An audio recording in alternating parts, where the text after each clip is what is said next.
Welcome back, fellow seekers of the shadows. You've tuned into Stories of Crime, the place where the veil between the mundane and the monstrous is brutally ripped away. Tonight, we aren't just reading a report.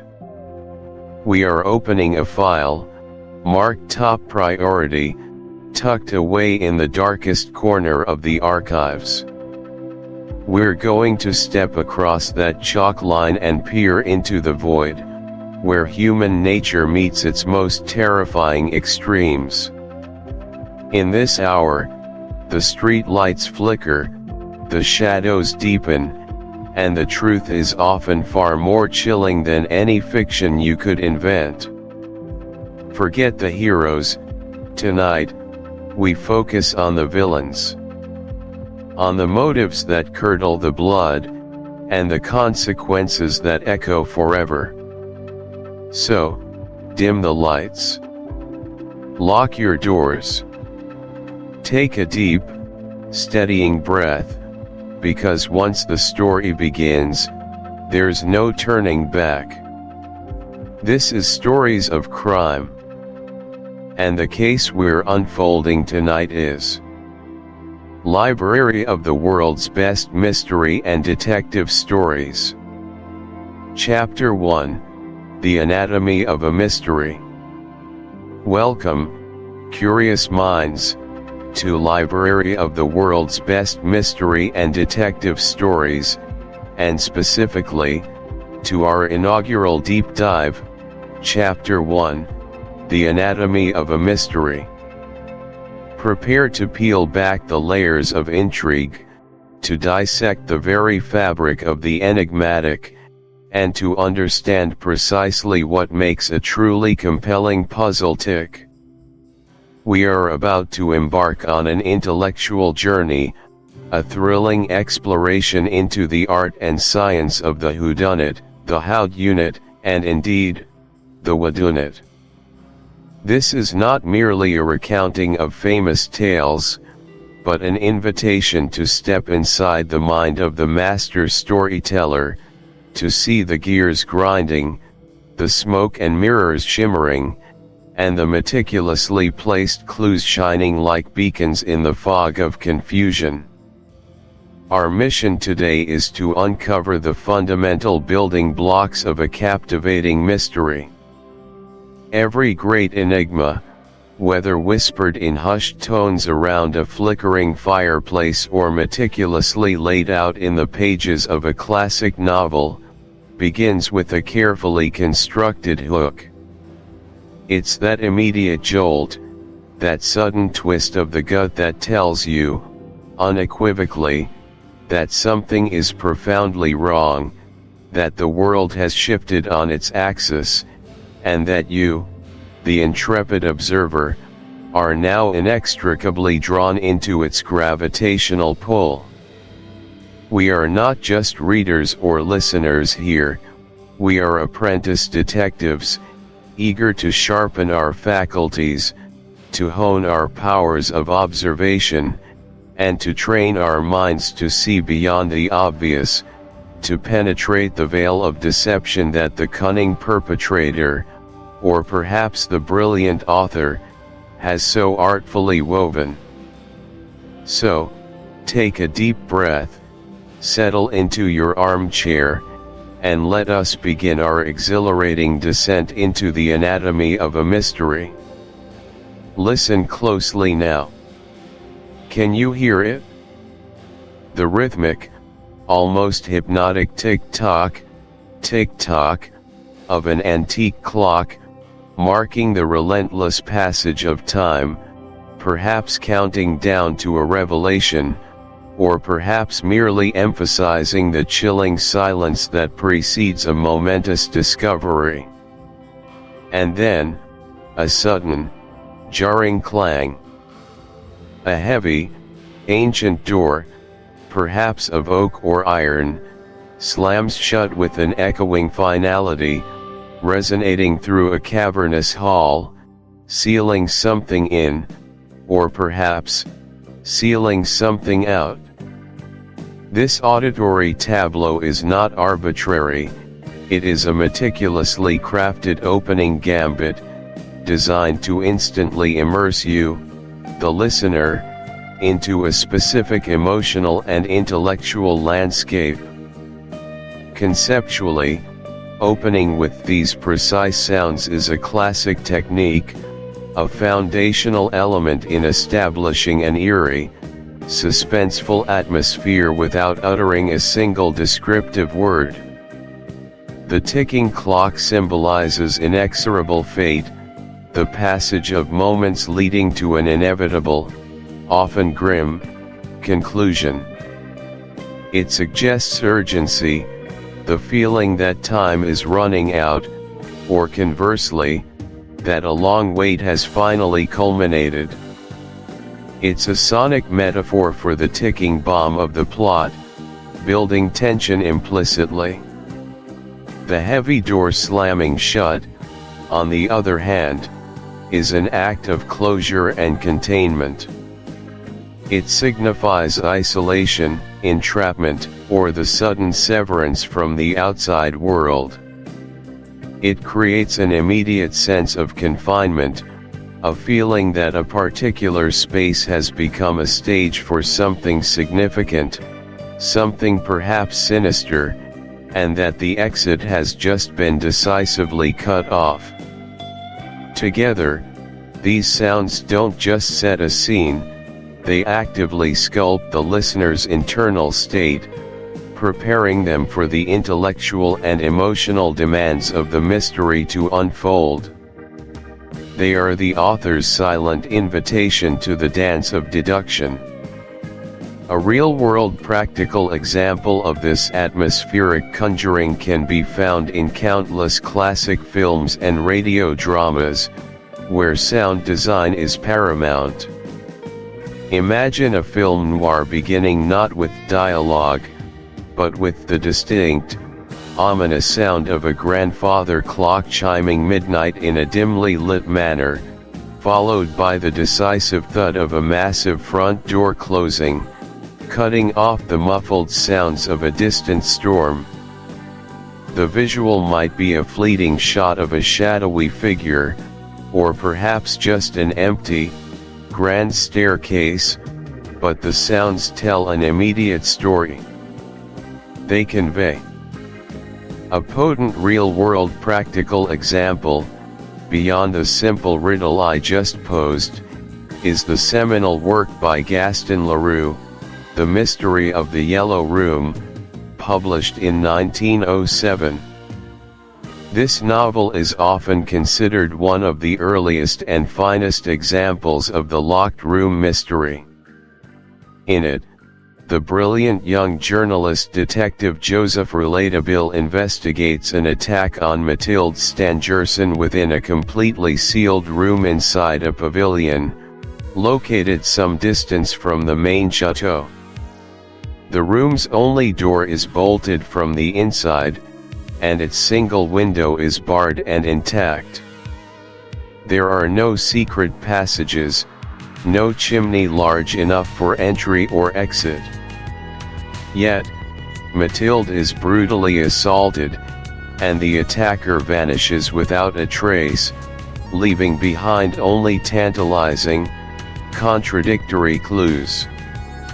The solution, when it arrives, is not only ingenious but also deeply rooted in understanding the physics of the room, the nature of sound, and the timing of events, twisting the listener's perception of what constitutes a locked room.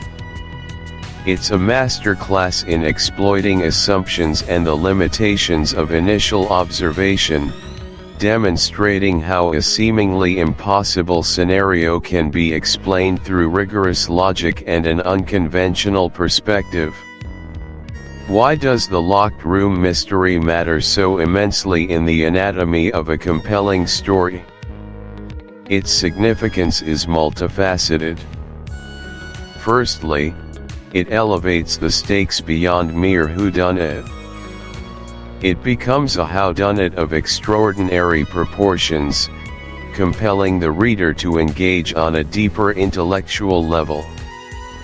The reader is not just looking for motives and opportunities but for the very mechanism of the crime itself.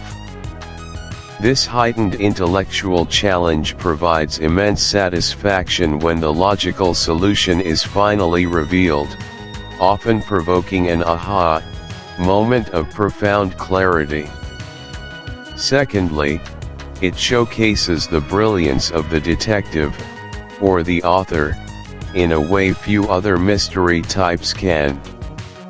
To solve a locked room mystery requires exceptional deductive prowess, a keen eye for minute details, and an ability to think outside conventional frameworks. This reinforces the appeal of the detective as a figure of extraordinary intelligence, making their eventual triumph all the more impressive. Thirdly, the locked room trope is a powerful metaphor for larger life puzzles. It speaks to our human desire to understand the inexplicable, to bring order to chaos, and to find rational explanations for things that initially appear utterly baffling. It's a testament to the power of human reason to overcome seemingly insurmountable obstacles, transforming fear of the unknown into the thrill of discovery. It's a core component of what draws us to mysteries, the promise that even the most impenetrable enigma can ultimately be understood. Building on the foundation of the locked room, let's expand our gaze to the broader category of impossible crimes. These are the narratives that stretch credibility to its absolute breaking point, presenting scenarios that defy not just common sense, but often the very laws of physics and human capability. These are the tales where victims vanish into thin air, where jewels disappear from impregnable vaults, or where murder occurs in a space that, by all accounts, should be impenetrable. This segment serves as a brief but potent tease of the iconic impossible crimes we will dissect throughout this audiobook, demonstrating the vast range and sheer imaginative power within this captivating subgenre. These stories aren't just about catching a killer, they are about understanding the impossible, about finding the hidden logic beneath layers of mystification.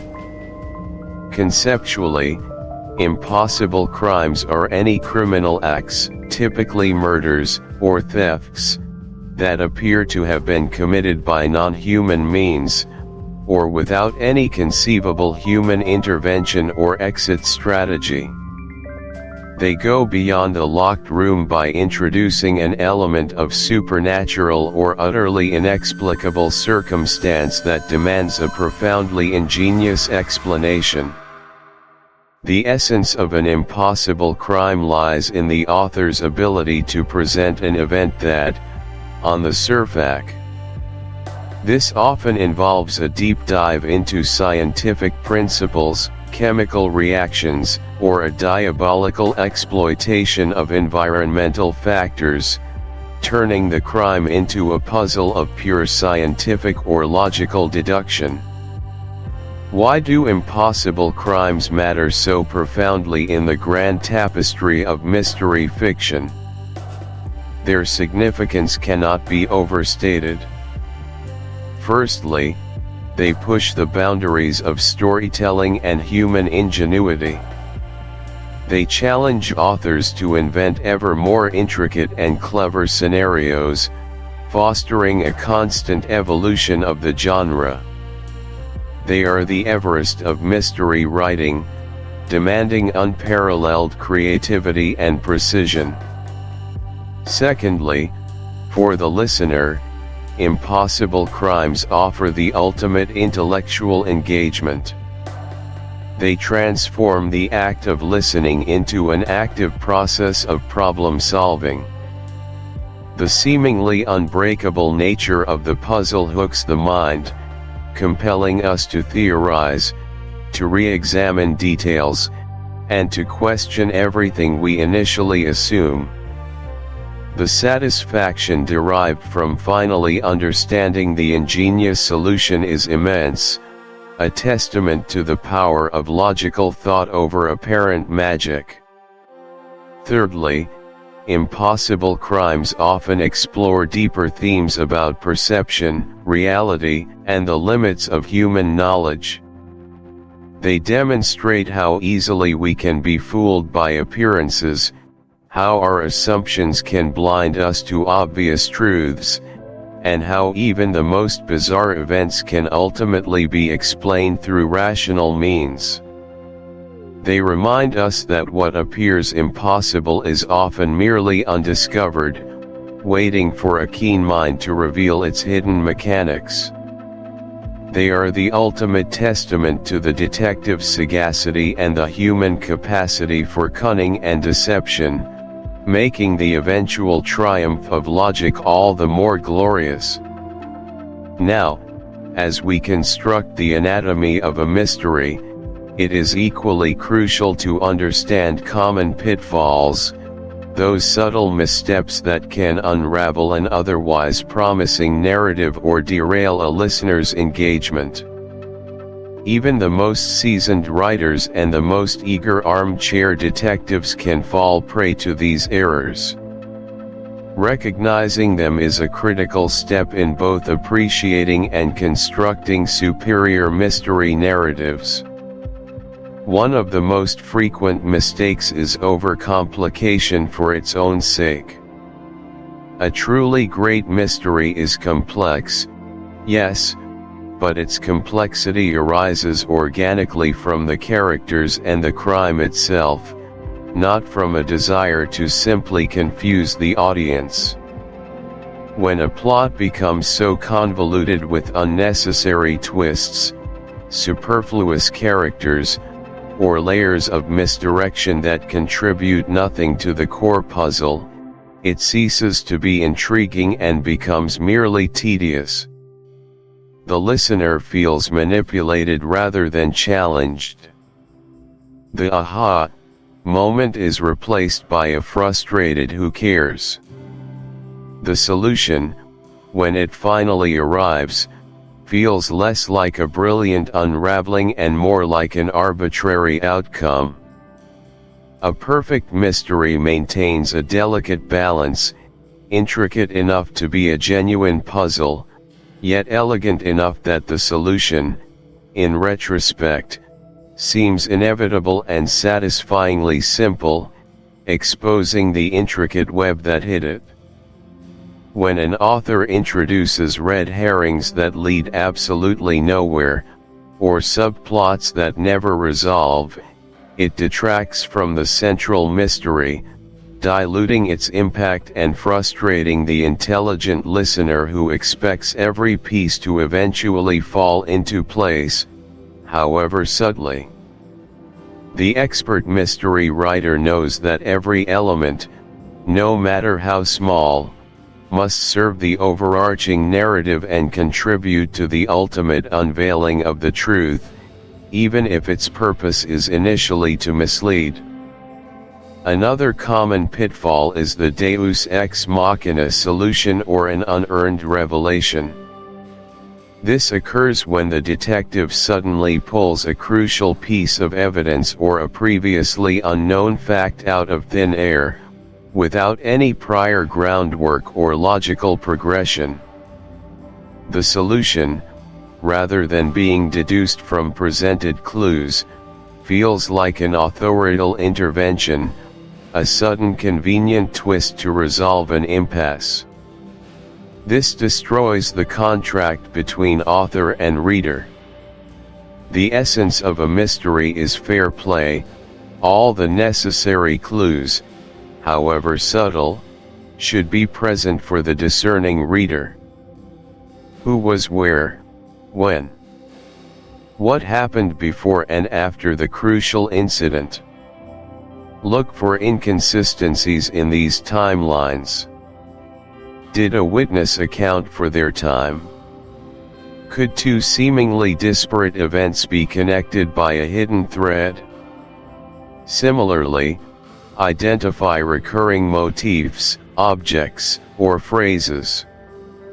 Sometimes, the solution lies not in a single dramatic clue, but in a constellation of minor details that, when viewed together, reveal a telling pattern.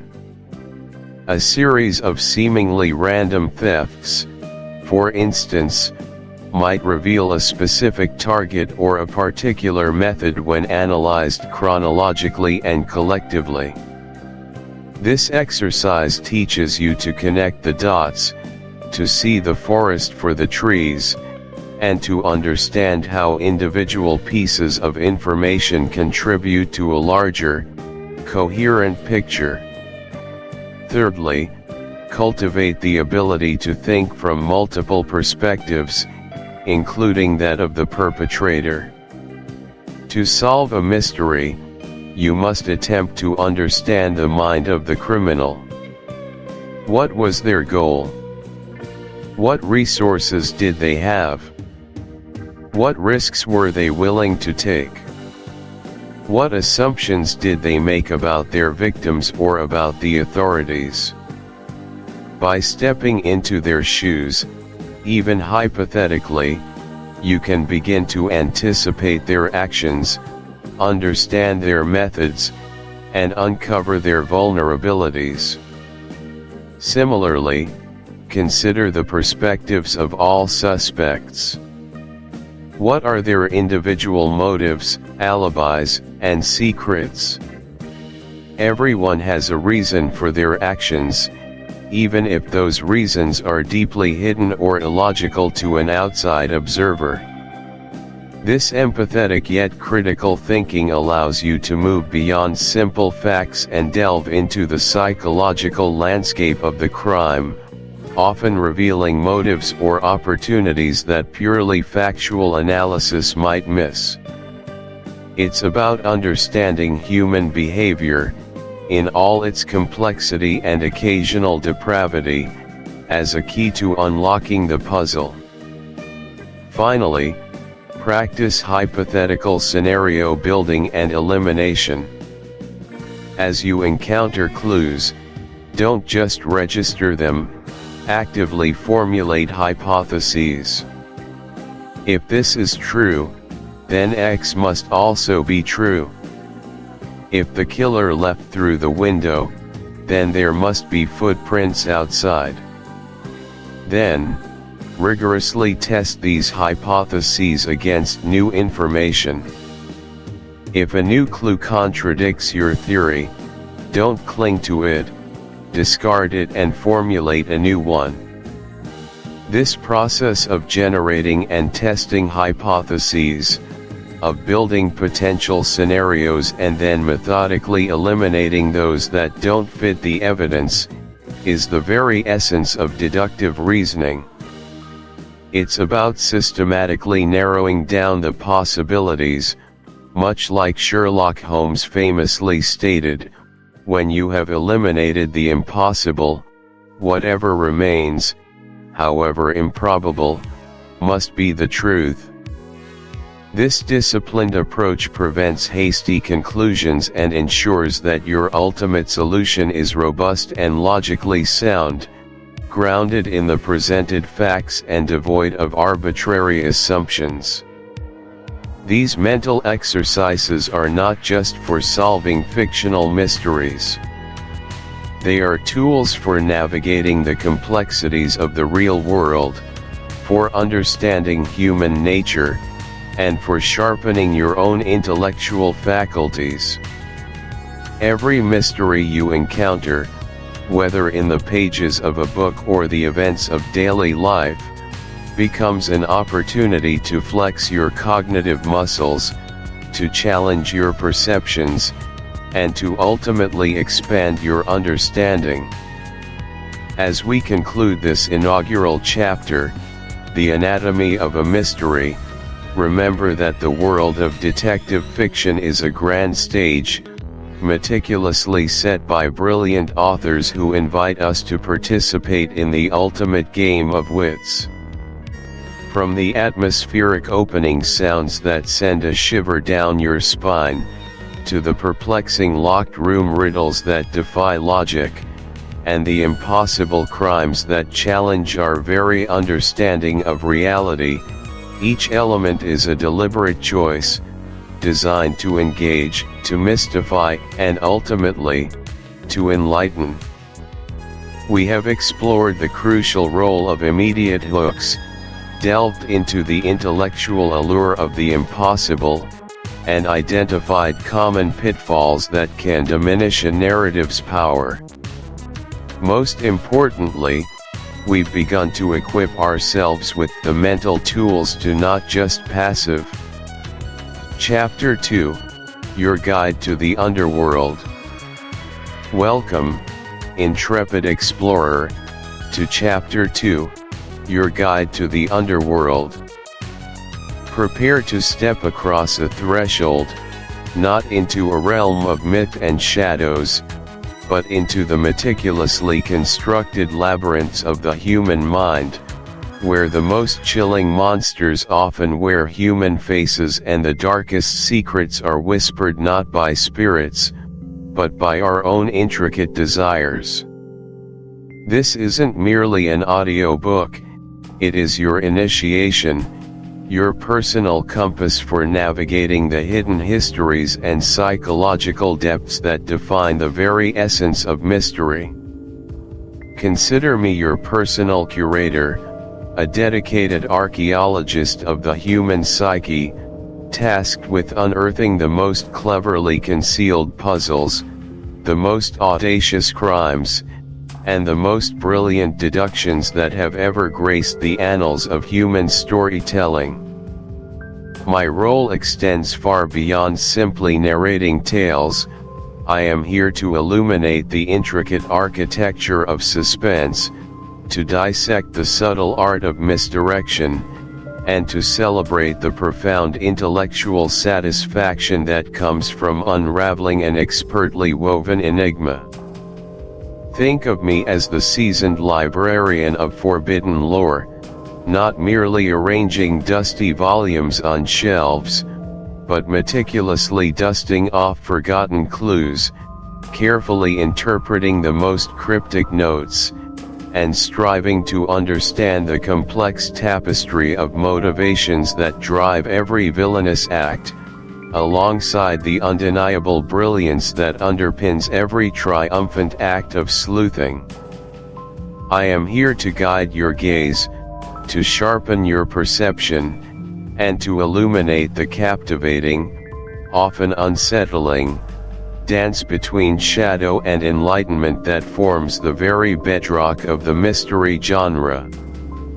We are not just reading stories, we are learning to read between the lines of existence itself, deciphering the coded messages left by human experience, triumph, and transgression. The journey we embark upon is one of intellectual discovery, a profound exploration of what it means to be human, with all its inherent darkness and astonishing capacity for light. We will delve into the motivations, the methods, and the minds that have shaped our understanding of justice, morality, and the intricate, often perplexing, nature of truth. This is not passive listening, it is active engagement with the profound questions these stories pose. Now, let us turn our attention to the veritable treasure chest that is this specific anthology, the library of the world's best mystery and detective stories. This is no ordinary collection of tales, it is a foundational mosaic, a painstakingly assembled global tapestry that captures the very first, often nascent, stirrings of the mystery genre across a staggering array of cultures and historical epochs. It is here, within these pages, that the seeds of detection, of rational inquiry into inexplicable events, were first sown, nurtured, and allowed to blossom in disparate civilizations around the globe. This anthology represents a historical panorama, providing an unparalleled opportunity to witness the birth and early evolution of a literary form that has captivated humanity for centuries. It showcases how different societies, with their unique mythologies, legal systems, and philosophical frameworks, independently began to grapple with the concepts of crime, evidence, and retribution in their narratives. We are not just reading stories, we are embarking on a cultural pilgrimage, tracing the ancient pathways of human curiosity and our enduring quest for order amidst chaos. Imagine, if you will, a grand journey through time and across continents. We will traverse the sands of ancient Egypt, where tales of divine retribution and priestly cunning often served as early forms of moral instruction and primitive justice. We will then journey eastward, into the intricate, often brutal, world of ancient Chinese court intrigue, where wise magistrates employed keen observation and subtle psychology to uncover hidden truths and bring cunning criminals to light. Our path then leads us westward, through the mist-shrouded landscapes of medieval Europe, where folk tales of clever tricksters outwitting powerful adversaries and early ballads of justice served against insurmountable odds began to lay the groundwork for more formalized detective narratives. Finally, we arrive in the burgeoning cities of early America and Victorian England, witnessing the birth of the modern urban puzzle, where the complexities of city life and the anonymity it afforded presented entirely new challenges for both criminals and those who sought to apprehend them. Each and every story within this anthology is a unique cultural artifact, a distinct thread woven into the grand and intricate lineage of the mystery genre, demonstrating the surprising universality of certain narrative impulses while also highlighting the fascinating cultural specifics that shape their expression.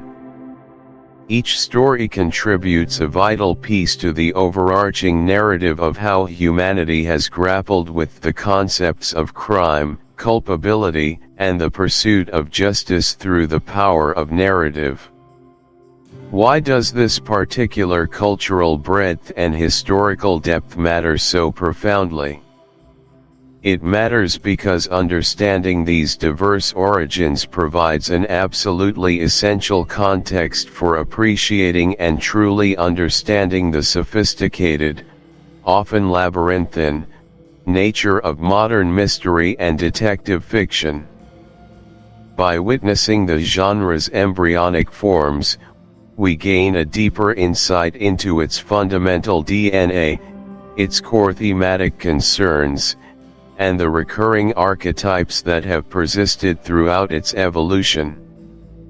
This global perspective reveals how truly universal the human impulse to solve puzzles is, how deeply embedded within our collective consciousness is the desire to unravel enigmas, to find explanations for the inexplicable, and to restore order when it has been shattered by transgression.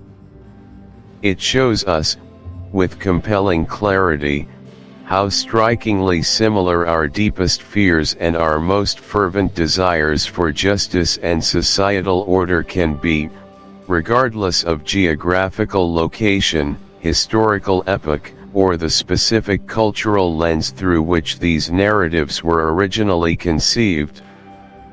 We are, in essence, tracing the genetic blueprint of a literary form, observing its mutations, adaptations, and ultimate flourishing across the vast expanse of human civilization.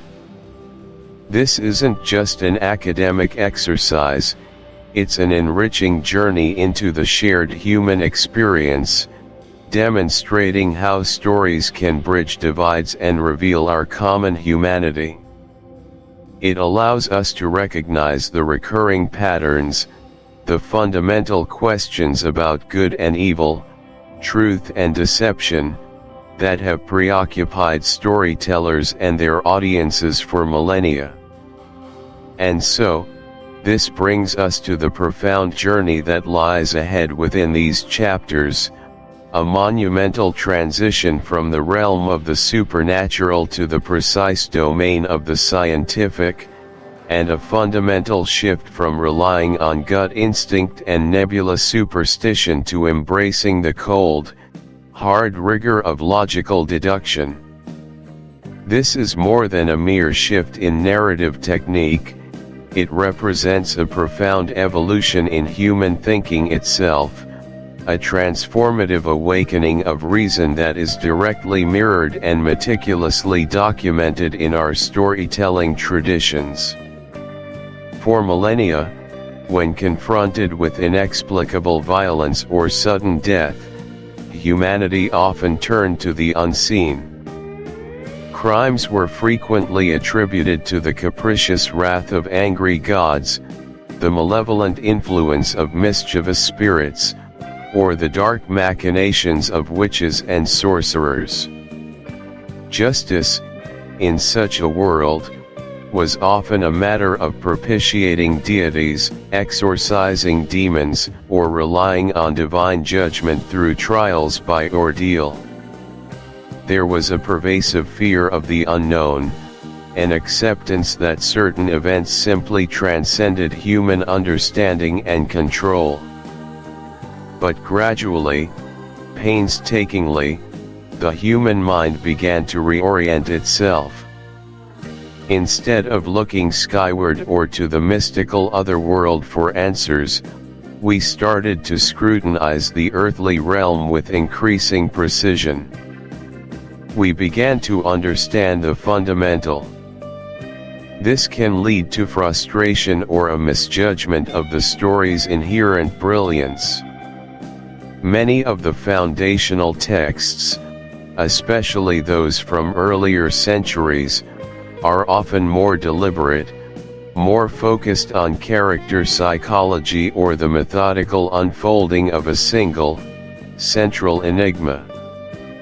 They invite a slower, more contemplative read, rewarding patience with deeper insights. The why behind the crime, or the societal critique embedded within the narrative, might be as important as the who did it.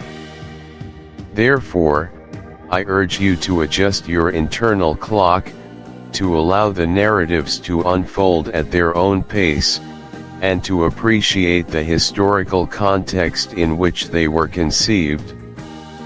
Don't rush to judgment, savor the journey. Another common oversight is to simply consume the story as passive entertainment, without actively engaging with its intellectual challenges. The true joy of the mystery genre lies in its invitation to participate, to become an armchair detective yourself. To simply wait for the narrator or the fictional sleuth to reveal the solution is to miss half the fun. These stories are designed to make you think, to make you question, to make you gather clues alongside the protagonist. Resist the temptation to skim or to jump ahead.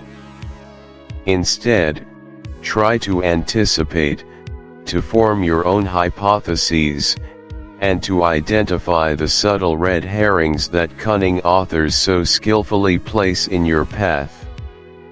This active engagement transforms the experience from passive reception to an exciting intellectual pursuit. Finally, a pitfall specific to an anthology of this scope is the tendency to overlook the cultural nuances of each story. As we discussed, These tales come from vastly different times and places, reflecting unique societal norms, legal frameworks, and moral codes. To judge an ancient Chinese magistrate's methods by the standards of a 21st century forensic scientist would be anachronistic and would diminish your appreciation of the story's historical significance. Instead, strive for empathy and historical imagination.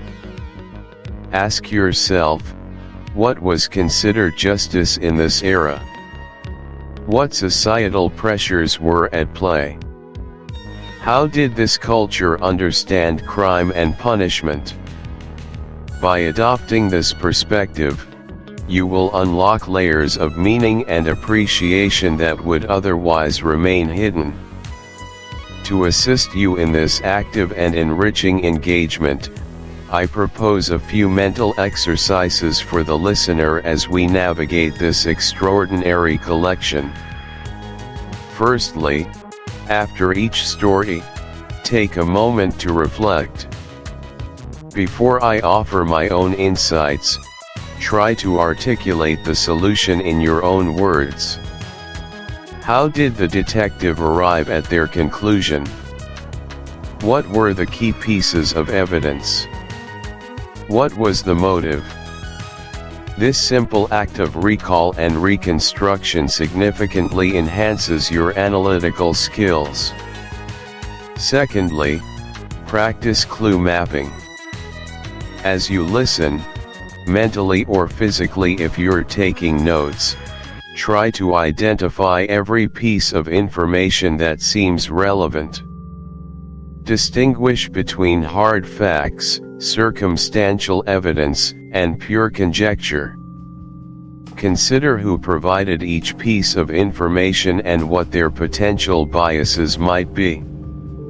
This exercise hones your ability to separate wheat from chaff, a crucial skill not just for mysteries, but for navigating information in the real world.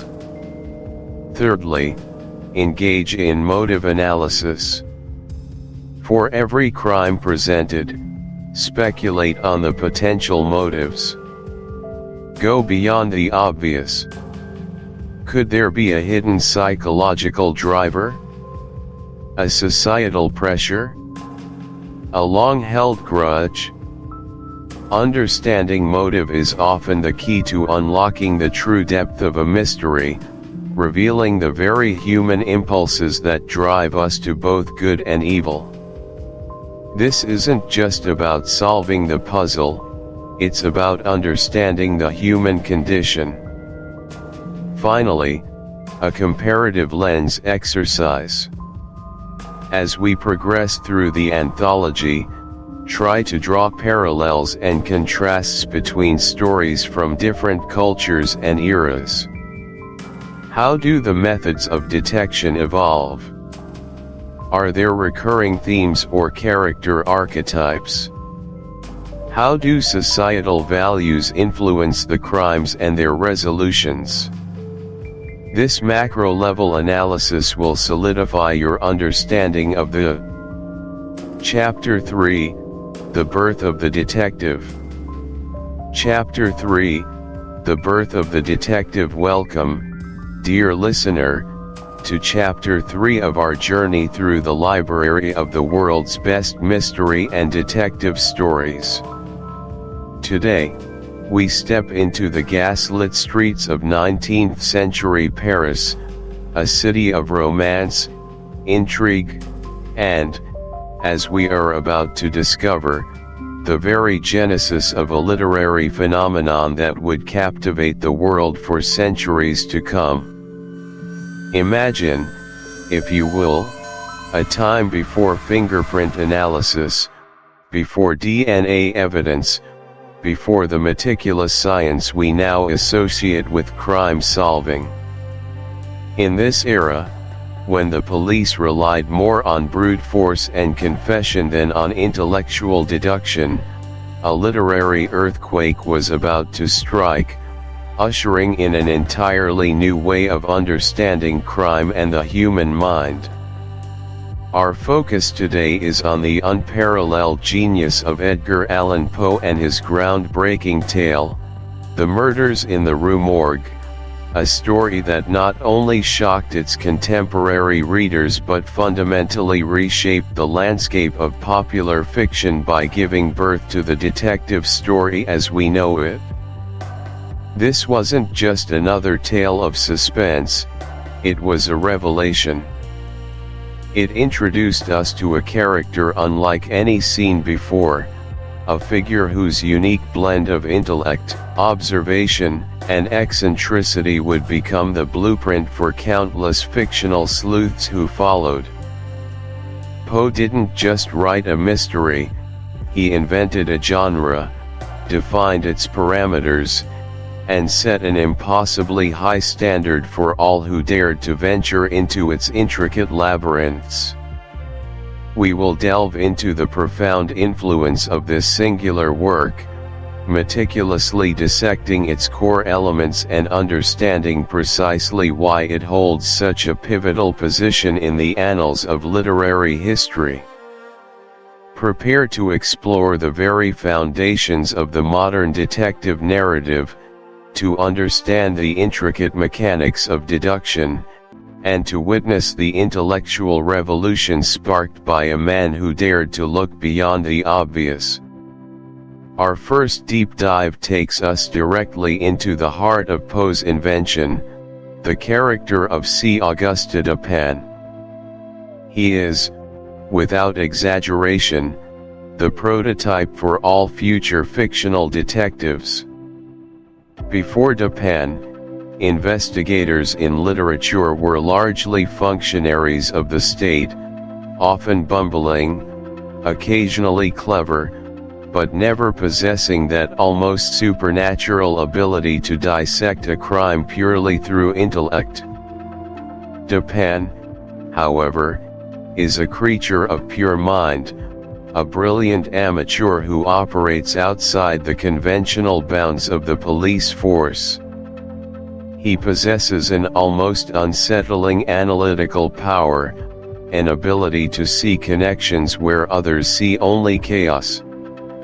He is eccentric, reclusive, and prefers the solitude of his library to the bustle of Parisian society, often choosing to spend his days and nights observing the world from a unique, detached perspective.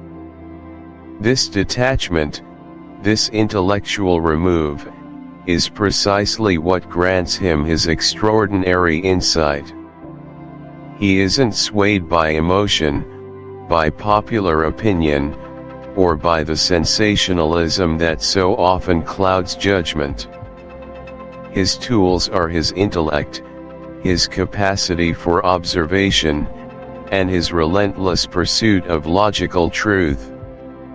Consider his habits. Dupin and his unnamed companion, the narrator, live in a state of self-imposed twilight, deliberately reversing the natural order of day and night. They close their windows during the day, immersing themselves in books and thought, venturing out only at night, into the city's shadowy byways. This deliberate rejection of societal norms is not mere affectation, it is integral to his method. By operating outside the conventional rhythms of life, he gains a unique vantage point, an objective distance that allows him to perceive subtleties others miss.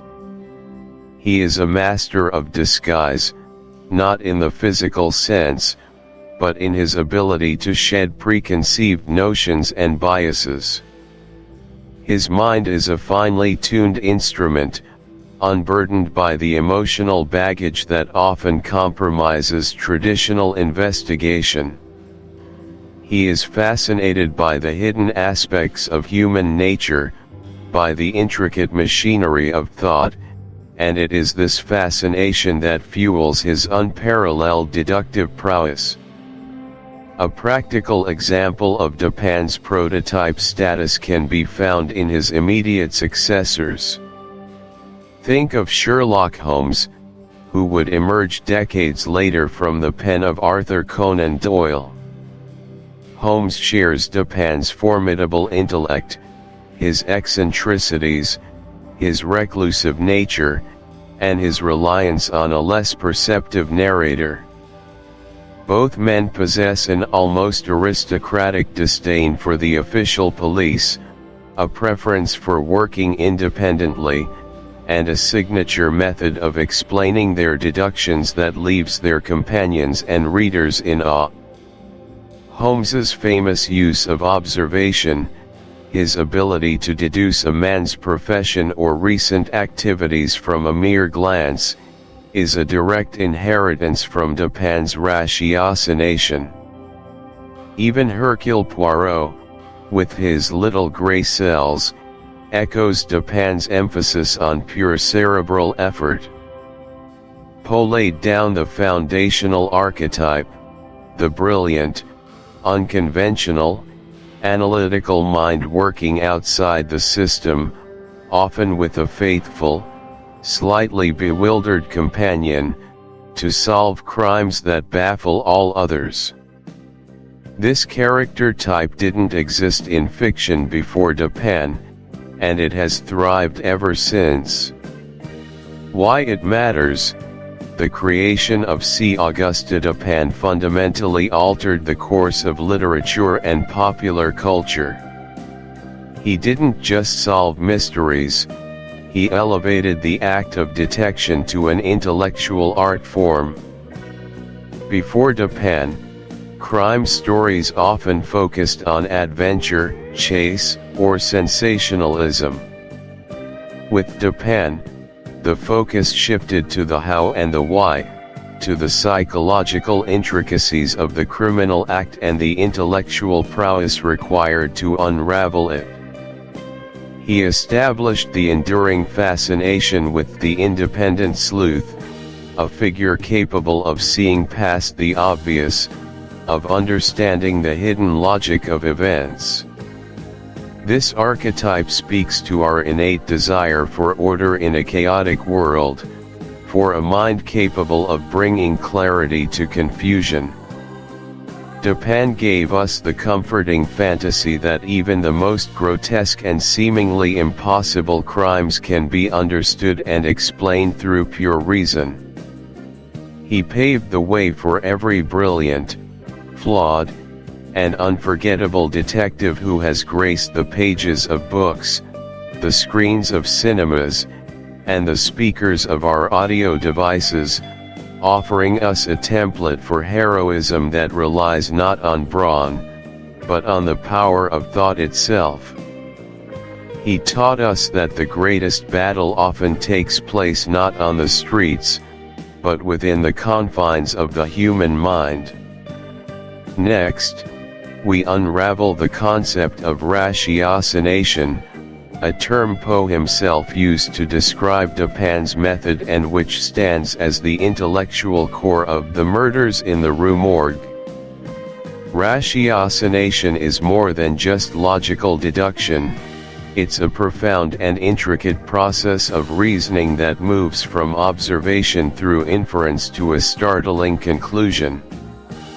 It involves not only the meticulous gathering of facts but, more importantly, the psychological penetration into the minds of others, the ability to reconstruct events, motives, and even the very nature of the perpetrator, based on seemingly disparate clues.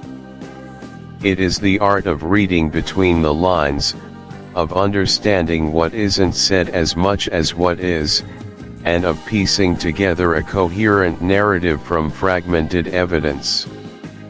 Dupin's ratiocination is characterized by its rigor, its systematic approach, and its uncanny ability to anticipate the thoughts and actions of others, even those operating under extreme duress or with entirely alien motivations. It's a powerful testament to the idea that the human mind, when applied with sufficient focus and detachment, can solve almost any puzzle. In The Murders in the Rue Morgue, Dupin applies this method to the grotesque murder of two women, Madame L'Espanaye and her daughter, Mademoiselle Camille, in a locked, fourth-story room in Paris. The crime scene is utterly baffling to the police. There are no clear entry or exit points, the bodies are horrifically mutilated, and the witness testimonies are a cacophony of conflicting accounts about the killer's voice, some claiming it was French, others Italian, others English, and still others describing it as a guttural, inhuman shriek. The police are St. The lack of sophisticated tools meant that they were heavily reliant on direct observation and logical leaps, but their logic was often constrained by their own limited perspectives and prejudices. They lacked the critical ability to look beyond the human element, to consider truly unconventional solutions. This is precisely where Dupin's mental agility becomes not just impressive, but absolutely essential. Lacking any scientific instruments beyond his own senses, Dupin uses his mind as the ultimate forensic tool. He mentally reconstructs the crime scene, not just physically but also dynamically. He doesn't just see the ripped curtains, he imagines the force that ripped them. He doesn't just note the peculiar method of entry, he deduces the type of agility required. He doesn't just listen to the conflicting voices, he analyzes why they are conflicting and what that implies about the speaker. His forensics are purely cognitive. He applies a rigorous form of reverse engineering to the crime, working backward from the results to infer the cause. He considers the modus operandi and the physical capabilities it necessitates, discarding all human possibilities before finally settling on the almost unthinkable non-human one. His understanding of psychology, of animal behavior, and of the limits of human strength allows him to see past the sensational horror to the underlying, albeit bizarre, truth.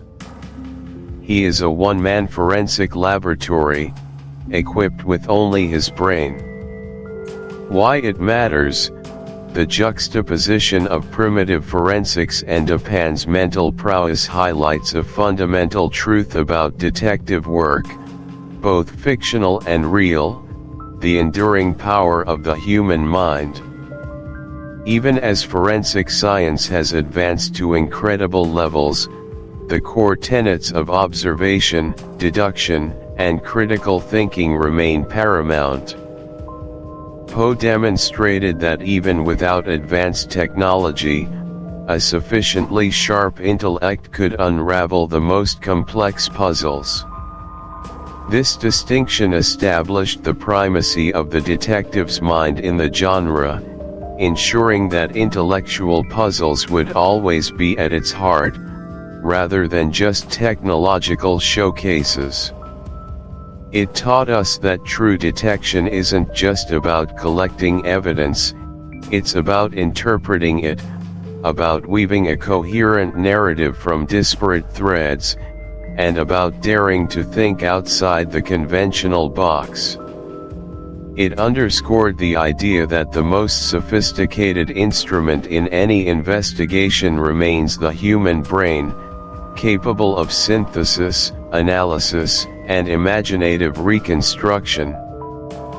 This emphasis on mental agility over mere physical evidence collecting laid the groundwork for the enduring appeal of the armchair detective and solidified the detective story as a genre that celebrates human intelligence in its purest form. It reminds us that insight, creativity, and rigorous logic are timeless tools, far more powerful than any fleeting technological marvel.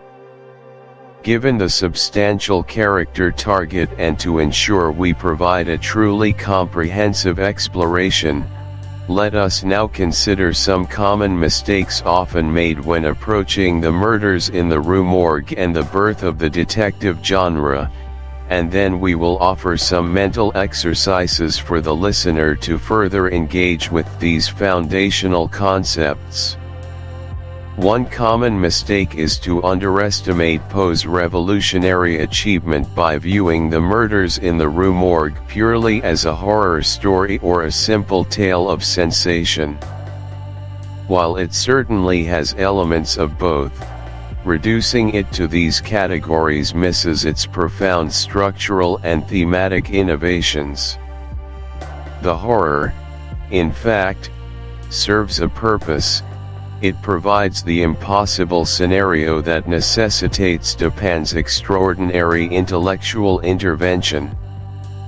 The sensation is merely the canvas upon which Poe paints his masterpiece of deduction. The true genius lies in the meticulous construction of the puzzle and the systematic unraveling of it through ratiocination, not in the shock value of the orangutan itself. Many early critics, and even some modern readers, miss this fundamental shift, focusing instead on the bizarre perpetrator rather than. It underscores that truth is often obscured not by lies, but by subjective interpretation. Exercise 4, the mental forensics walkthrough. Select a mundane object in your immediate surroundings, a coffee cup, a pen, a book. Now, apply Dupin's method to it. What could you deduce about its owner, its history, or its recent use, purely from its physical characteristics? Is there a faint smudge that tells a story? A particular wear pattern? A detail that seems out of place? Think about the material, the manufacturing, any damage, or any accompanying items. This exercise encourages you to view everyday objects as potential sources of information, training your mind to extract data from the seemingly ordinary, transforming simple observation into meaningful insight.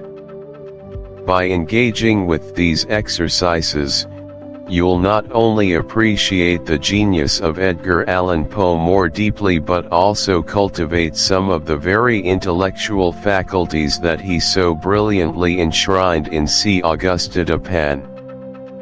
You will begin to see the world with a detective's eye, questioning, observing, and deducing, and thereby gaining a richer understanding of the enduring power of the birth of the detective in literature. As we conclude this chapter, remember that The Murders in the Rue Morgue is far more than just a grisly tale. It is a foundational text, a literary crucible where the very elements of the detective story were forged. It gave us the brilliant, eccentric, reasoning sleuth, the intellectual puzzle at the heart of the crime, and the demonstration that even in a world devoid of scientific forensics, the power of the human mind, when applied with systematic rigor, can unravel the most impenetrable mysteries. Poe did not just write a story, he crafted a legacy, one that continues to captivate, challenge, and entertain us to this very day, cementing his place as the undisputed father of the detective genre. The blueprint he laid down is visible in every mystery story, every crime drama, and every thrilling pursuit of truth that has followed. His invention fundamentally reshaped how we perceive crime, justice, and the extraordinary capabilities of human intellect. We stand on the shoulders of Auguste Dupin, forever grateful for the birth of the detective. Chapter 4, The Science of Deduction. Welcome back, discerning listeners, to another fascinating chapter in our exploration of the world's best mystery and detective stories. Today, we step into a realm where intellect reigns supreme, where observation is an art form, and where the most intricate puzzles yield to the relentless pursuit of truth. We journey into the groundbreaking contributions of Sir Arthur Conan Doyle, the literary giant who, with the stroke of his pen, introduced the world to a character so vivid, so utterly brilliant, that he transcended the pages of fiction to become an enduring icon of scientific reasoning and detective prowess, Sherlock Holmes. Before Holmes, detective stories often relied on happenstance, on luck, on the bumbling efforts of plodding policemen or the uncanny, almost supernatural, intuition of amateur sleuths. The methods were often vague, the solutions presented as sudden revelations rather than the culmination of rigorous mental effort. Then came Holmes, a breath of fresh air, a revolutionary figure who transformed the landscape of crime fiction forever. He didn't just solve mysteries, he elevated detection into a verifiable science, a repeatable process grounded in logic, evidence, and an almost superhuman capacity for observation. This chapter, The Science of Deduction, delves deep into the very core of what makes Doyle's creation so compelling and so enduringly significant. We will dissect the mechanisms behind Holmes's genius, explore how his methodology reshaped the genre, and perhaps, even glean some insights into applying a similar rigor to our own perceptions of the world.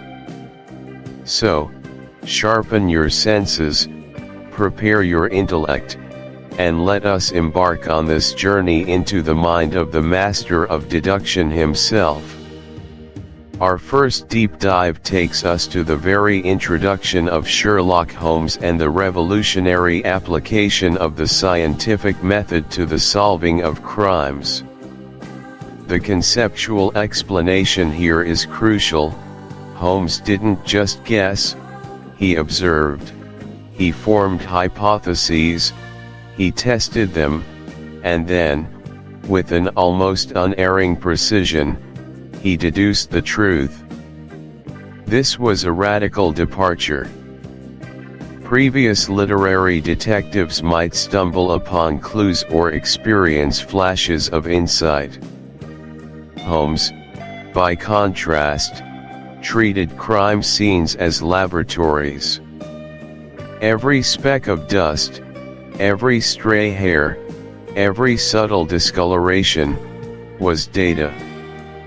He approached a case with the dispassionate objectivity of a physicist examining a phenomenon, or a biologist studying a specimen under a microscope.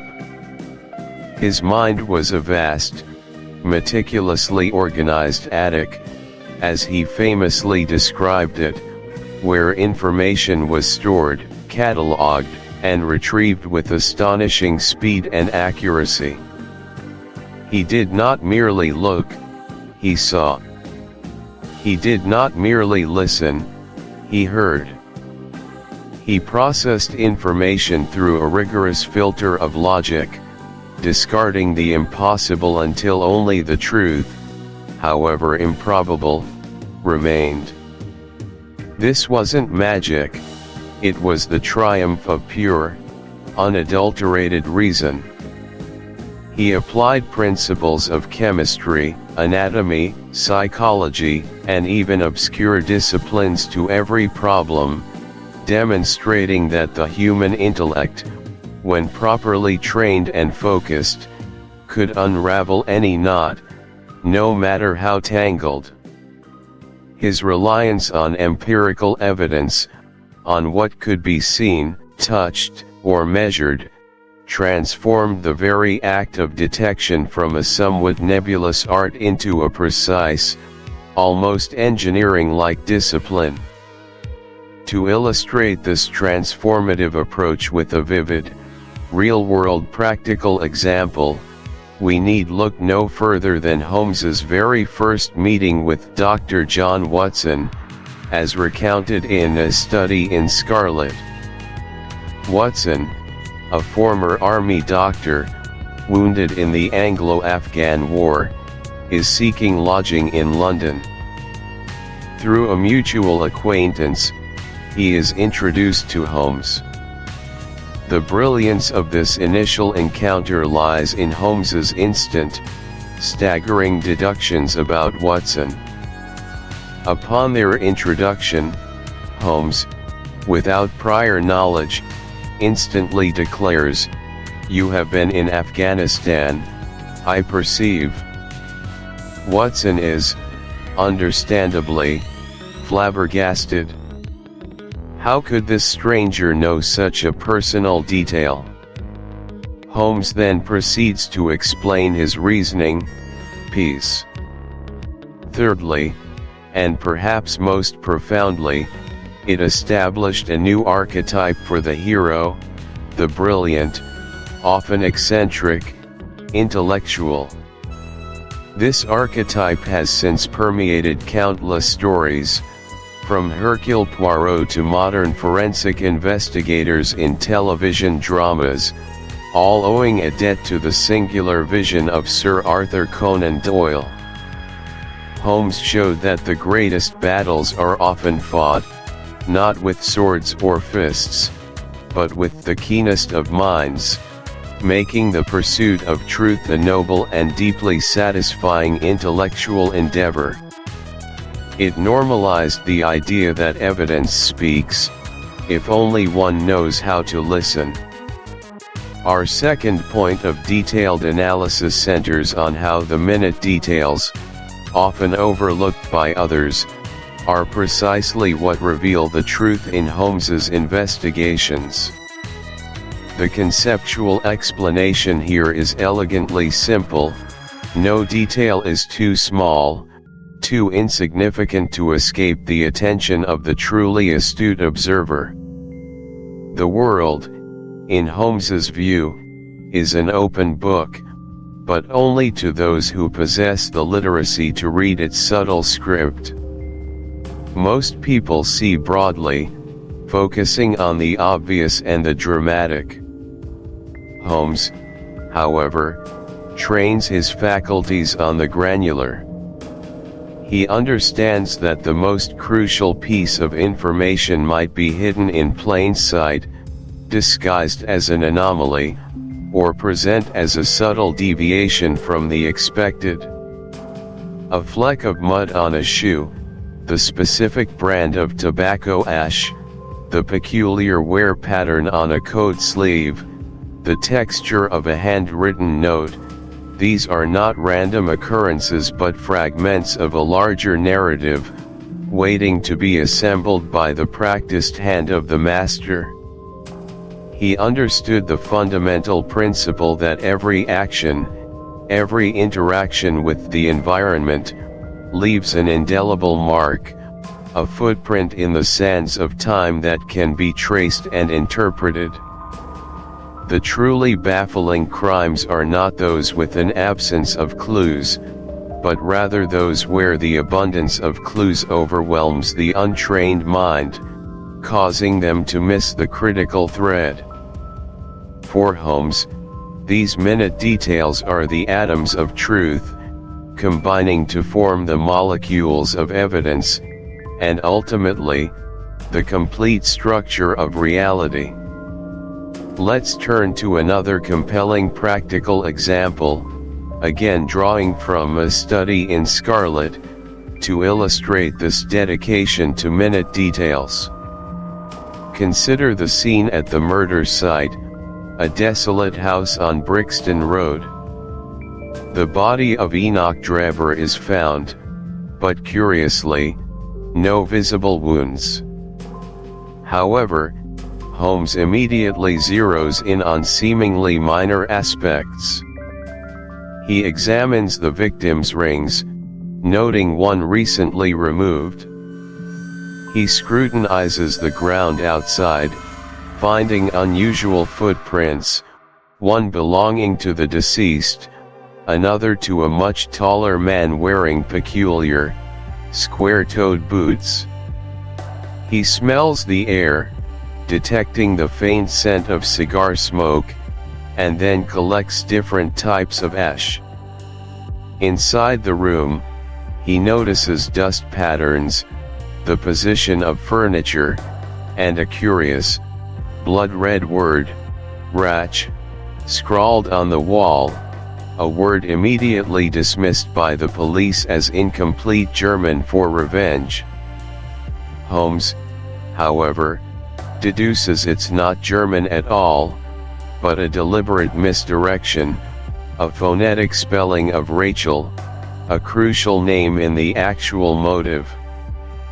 He measures the height of the scrawl, determining the approximate height of the perpetrator. The specific type of mud on Drever's shoes suggests he visited a particular part of London. Later, a cab driver's worn boots and specific breed of horse become crucial identifiers. Each of these details, individually, might seem trivial. The police, for instance, are too busy looking for a gaping wound or a clear weapon. But Holmes connects the dots, the specific pattern of footprints with a peculiar gait, the unique cigar ash, the subtle implications of the writing on the wall, the very absence of blood, suggesting poison. He even uses a microscope to examine the rings and a magnifying glass for the dust. He doesn't just see a large, messy room, he sees a precise tableau of events, each element bearing witness to the crime. This meticulousness is not just for show, it is the engine of his deduction, proving that the devil, and I. This interplay is the very heart of the stories. More than just a narrative device, it becomes a crucial element of character development for both men. The enduring significance of the Holmes and Watson dynamic is multifaceted and deeply impactful. Firstly, it provides a crucial narrative structure that has been widely imitated and admired in subsequent detective fiction. The pairing of the brilliant, often aloof, detective with a more grounded, relatable narrator allows for exposition, character development, and reader identification. It's a formula that simply works, allowing the fantastic to be presented through the eyes of the familiar. Secondly, Watson serves as a moral anchor for Holmes. While Holmes is primarily driven by intellectual curiosity and the pursuit of truth, Watson often voices concern for justice, for the victims, and for the broader human cost of crime. This balance adds a vital layer of humanity to stories that could otherwise feel cold and clinical. Thirdly, and perhaps most importantly, Watson's narrative voice makes Holmes's deductions accessible and engaging. If Holmes were to simply monologue his brilliant conclusions, the effect would be far less dramatic and convincing. It is through Watson's growing understanding and his articulate descriptions of Holmes's methods that the reader truly grasps the profundity of the detective's mind. He is the bridge, connecting the dizzying heights of Holmes's intellect to the solid ground of the reader's comprehension. Without Watson, Sherlock Holmes would be a formidable intellect. With Watson, he is an immortal legend, a character whose adventures resonate across generations, inviting us all to observe, to deduce, and to marvel. This partnership is as essential to the Sherlock Holmes canon as the deerstalker cap or the magnifying glass itself. For those eager to cultivate their own powers of observation and deduction, let's explore some mental exercises for the listener. These are not merely intellectual games but practical ways to sharpen the very skills that made Sherlock Holmes the undisputed master of his craft. The goal is to move beyond passive observation to active, inquisitive scrutiny. First, let's try the observation game. Choose a familiar environment, perhaps your living room, your commute, or a public space you frequent. Spend 10 minutes observing it with Holmesian intent. Don't just look, actively notice. What objects are slightly out of place? What subtle changes have occurred since you last paid close attention? Note the wear patterns on furniture, the types of books on a shelf, the brands of items in a grocery cart, the specific expressions on people's faces. Focus on 3 details you've never consciously registered before. Then, try to infer something from them. If there's a particular book on a shelf, what does it suggest about the owner's interests or profession? If someone has mud on their shoes, what might that imply about their recent activities or location? The trick is to ask why, for every detail you observe, pushing your mind beyond simple recognition to a deeper level of analysis. This practice trains your brain to pick up on nuances that others miss, fostering a habit of acute awareness. Next, we have the deduction challenge. This is a step up, requiring you to synthesize information. Imagine a simple scenario: you walk into a coffee shop you've never visited before. There's a person sitting alone at a table with an open laptop, a half-empty coffee cup, and a stack of papers. Without directly interacting with them, try to deduce 3 things about them. Are they a student, a writer, a business person? What time of day might they have arrived? Are they a regular or a first-time visitor? What's their mood?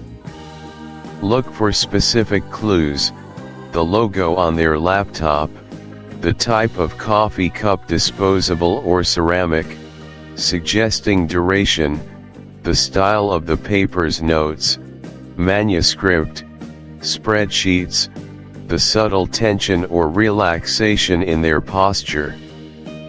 Consider the absence of evidence as well.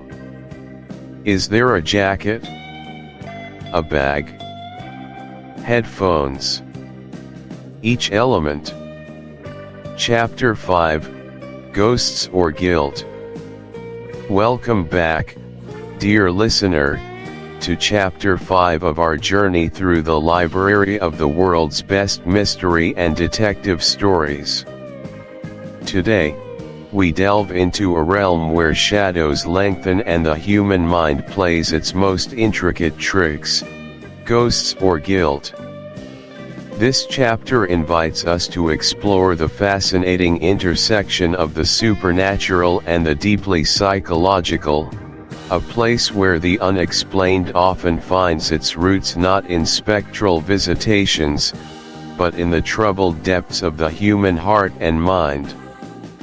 We'll be peering into the works of authors who masterfully manipulate our perceptions, crafting narratives that leave us questioning what is real and what is merely a projection of our deepest fears.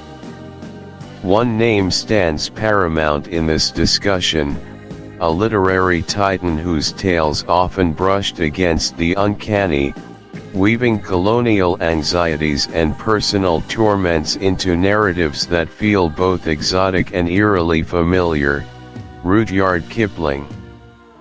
His stories, set against the backdrop of British India, frequently explored themes that blurred the lines between genuine supernatural phenomena and the psychological distress of his characters. Kipling, a master storyteller, understood the power of suggestion, the weight of superstition, and the way an unfamiliar environment could amplify existing fears, transforming mere shadows into terrifying specters. He invited his readers to ponder whether the chilling occurrences described were truly visitations from another plane of existence, or whether they were manifestations of guilt, paranoia, or profound psychological unraveling. It is this ambiguity, this delicate dance between the inexplicable and the internally driven, that forms the very core of our exploration today. We are not merely looking for answers to crimes, we are seeking to understand the fabric of fear itself, and how it is woven into the tapestry of human experience, particularly within the meticulously crafted worlds of the mystery genre. So, prepare to question your assumptions, to embrace the shiver down your spine, and to dissect the intricate mechanisms by which the greatest mystery writers evoke the eerie and the unsettling, often before revealing a truth far more mundane, yet no less terrifying, for its human origin. Let us begin by dissecting stories where the line between the paranormal and the psychological truly blurs. Conceptually, this blurring occurs when an author presents events that could plausibly be interpreted as supernatural, yet simultaneously offers subtle clues or character insights suggesting a purely psychological origin. It's a masterful literary sleight of hand, where the reader's own susceptibility to the uncanny is pitted against their logical faculties. The human mind, under duress, guilt, or extreme emotion, can conjure vivid hallucinations, interpret benign occurrences as menacing omens, or project its internal turmoil onto the external world. This phenomenon is particularly potent in mystery narratives because it destabilizes the reader's understanding of reality within the story. Is the protagonist truly haunted, or are they experiencing a breakdown? Is the spectral presence a real entity, or a figment of a tormented conscience? The ambiguity is the engine of the suspense. It forces us to question the reliability of the narrator, the sanity of the characters, and indeed, our own perceptions. Authors exploit this gray area to explore the fragile nature of sanity and the profound impact of guilt or trauma. The perceived supernatural events become a powerful metaphor for internal struggles, lending depth and psychological realism to tales that might otherwise be simple ghost stories. A compelling practical example comes from Kipling himself, in his chilling tale The Phantom Rickshaw. The story's protagonist, Jack Pansay, is haunted by the spectral figure of Mrs. Wessington, a woman he cruelly jilted. Kipling meticulously constructs Pansay's descent into paranoia. Initially, the appearances of the phantom rickshaw and its occupant are vivid and undeniable to Pansay, even as others around him see nothing amiss. The narrative skillfully plants seeds of doubt, Pansay's own increasingly erratic behavior, his isolation, his desperation to make others see what he sees, and the gradual erosion of his mental faculties.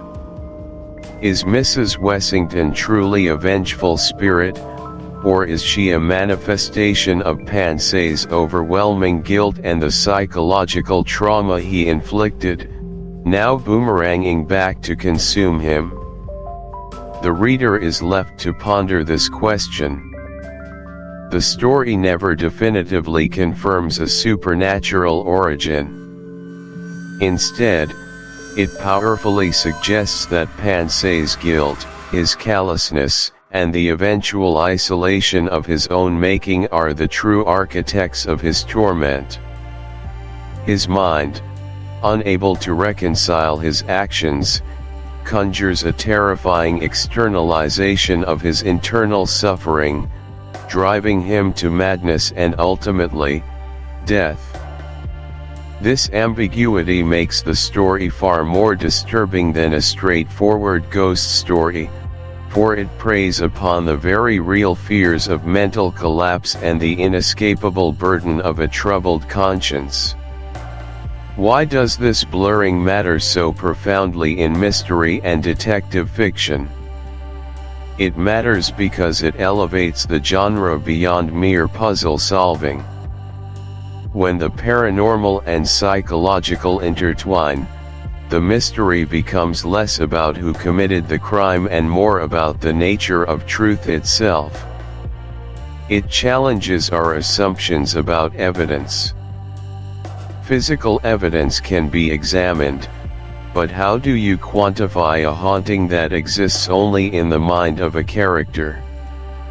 This approach allows authors to delve into deeper philosophical questions about perception, reality, and the human condition. It adds layers of psychological complexity to characters, making them more relatable and their struggles more poignant. The reader is drawn into a subjective reality, where the reliability of the narrator is constantly under scrutiny. This narrative technique fosters a sense of unease that lingers long after the final page, because it taps into a universal human fear. Conceptually, this involves a deliberate strategy of ambiguity and delayed gratification. Authors introduce events or phenomena that defy immediate understanding, leaving a void where the reader's imagination, fueled by innate fears of the unknown, can run wild. They present tantalizing fragments of information, hints of something sinister, or unexplained occurrences, allowing the reader to fill in the blanks with their worst imaginings.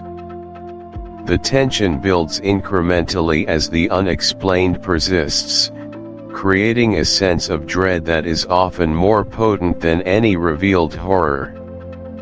This technique leverages the psychological principle that what we don't know, or what we cannot fully comprehend, is often far more terrifying than a concrete threat. The author might use misdirection, unreliable narration, or simply withhold crucial information, letting the reader hypothesize supernatural causes, human malevolence, or an entirely alien force.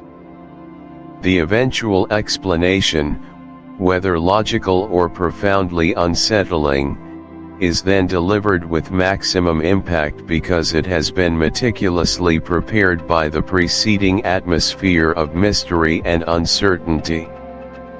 The power here lies in the author's ability to control the flow of information, shaping our perceptions and expectations.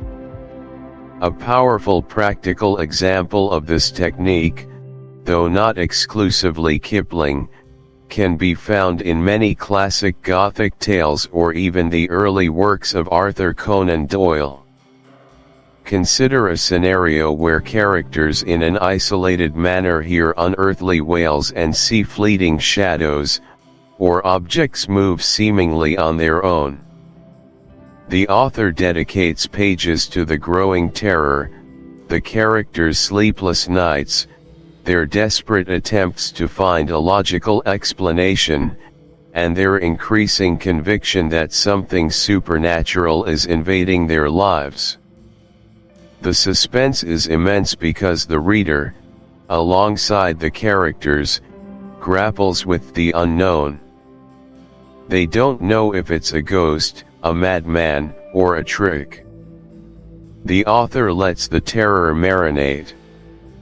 Then, perhaps, the reveal comes: the whales were merely wind whistling through a broken chimney flue, amplified by the house's architecture, and the moving objects were caused by a hidden servant trying to steal valuables, or even by a nervous cat. The initial fear of the unknown is resolved with a rational explanation, but the journey through that fear has been exquisitely crafted. Conversely, some authors choose to leave the explanation ambiguous or lean into an truly irrational conclusion, as in some of H.P. Lovecraft's works, where the revealed truth is not only unknown but unknowable and terrifying in its cosmic indifference, challenging human understanding entirely. The fear of the unknown is the primary mechanism, no matter the eventual answer. The profound significance of using the fear of the unknown in suspense cannot be overstated. It is a foundational pillar of mystery and horror genres. It matters because it directly taps into our most primal anxieties. The human brain is wired to seek patterns and explanations. When it encounters something inexplicable, it triggers a powerful defensive response, a sense of vulnerability and alarm. Authors who exploit this inherent wiring create narratives that are deeply engaging and emotionally resonant. This technique allows for grander plot twists and more memorable revelations, as the final explanation, whether rational or supernatural, lands with greater force after a prolonged period of uncertainty. It also fosters active participation from the reader, who is constantly hypothesizing and anticipating, trying to solve the puzzle alongside the characters. This engagement deepens the impact of the story, making it a truly immersive experience.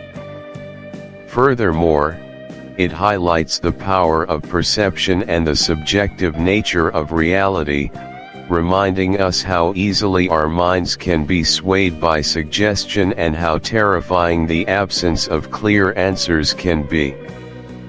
As we conclude our deep dive into ghosts or guilt, let us consider some mental exercises for the listener. These are designed to help you engage more deeply with T. Chapter 6: The French Connection. Welcome, mystery aficionados, to Chapter 6 of our journey through the library of the world's best mystery and detective stories. Today, we cross the Channel, leaving behind the foggy gas lamps of London and the quiet studies of English eccentricities, to plunge into the bustling, sometimes grimy, always vibrant heart of 19th century Paris. Here, amidst the grandeur and the shadows of the Second Empire, a new kind of hero was emerging, one far removed from the brilliant amateur, the independent genius whose insights often arrived like bolts from the blue. We are stepping into the world of Émile Gabriel, the undisputed father of the French police procedural, and we are about to uncover a profound shift in the very fabric of detective fiction itself. This is the French Connection. Imagine, if you will, the scene, a dimly lit cafe on a rainy Parisian night, the clatter of porcelain, the murmur of hushed conversations. A crime has been committed. Perhaps a valuable jewel stolen from a grand salon, or a body discovered in a secluded alleyway, its secrets as deep as the Parisian catacombs. How will the truth be unearthed? Not by a reclusive savant deducting the killer's identity from a single speck of dust on a velvet curtain, but by the relentless, methodical, often frustrating, yet ultimately effective machinery of the law. Gaboriau didn't just tell stories, he documented the dawn of modern investigative techniques, transforming the whimsical chase of clues into a systematic, professional endeavor. His vision grounded the fantastic in the practical, making the pursuit of justice a painstaking craft rather than an inspired art. He showed readers that true detection was less about individual brilliance and more about the collective, patient, often thankless work of an organized force. This was a radical departure, a bold statement about where the future of crime solving truly lay, laying the very groundwork for the countless police dramas and procedural thrillers we consume with such fervor today. It wasn't just a French connection, it was a fundamental recalibration of what a detective story could, and should, be. Let's delve deeper into this monumental shift by first introducing you to the figure who embodied it, Monsieur Lecoq, and the profound move toward police procedural realism that he personified. Conceptual explanation: Monsieur Lecoq is not your typical armchair detective, nor is he an aristocratic amateur with unlimited resources and social connections. He is a police agent, a member of the Sûreté, the French national police force. His brilliance, when it manifests, is not born of solitary flashes of genius, but from an intimate knowledge of the criminal underworld, an unparalleled tenacity, and a profound respect for the systematic gathering of evidence. Lecoq is a man of the streets, often disguised, moving through the labyrinthine alleys of Paris, collecting fragments of information, piecing them together with the meticulousness of a mosaic artist. He embodies the shift from the purely deductive, often theoretical, approach to a more empirical, ground-level investigation. His methods are less about divine inspiration and more about sheer, disciplined hard work, the application of logic to observed facts, and the tireless pursuit of every single lead, no matter how insignificant it might seem at first glance. He understands the bureaucratic maze, the need for informants, the art of interrogation, and the constant pressure to deliver results within the confines of official protocols. This isn't just about solving a crime, it's about making a case that stands up in court, a crucial distinction that separates the amateur's intellectual exercise from the professional's legal obligation. He represents the institutionalization of crime solving, the transition from individual heroes to organized, state-sanctioned justice. Real-world practical example: to truly grasp the essence of Lecoq's approach, let's consider a hypothetical scenario, deeply rooted in Gaboriau's style. Imagine a chilling discovery in a Parisian hotel particulier: a wealthy industrialist found dead in his study, a single cryptic note clutched in his hand. An amateur detective might immediately fixate on the note, attempting to decipher its hidden meaning or connect it to a grand conspiracy. Lecoq, however, begins differently.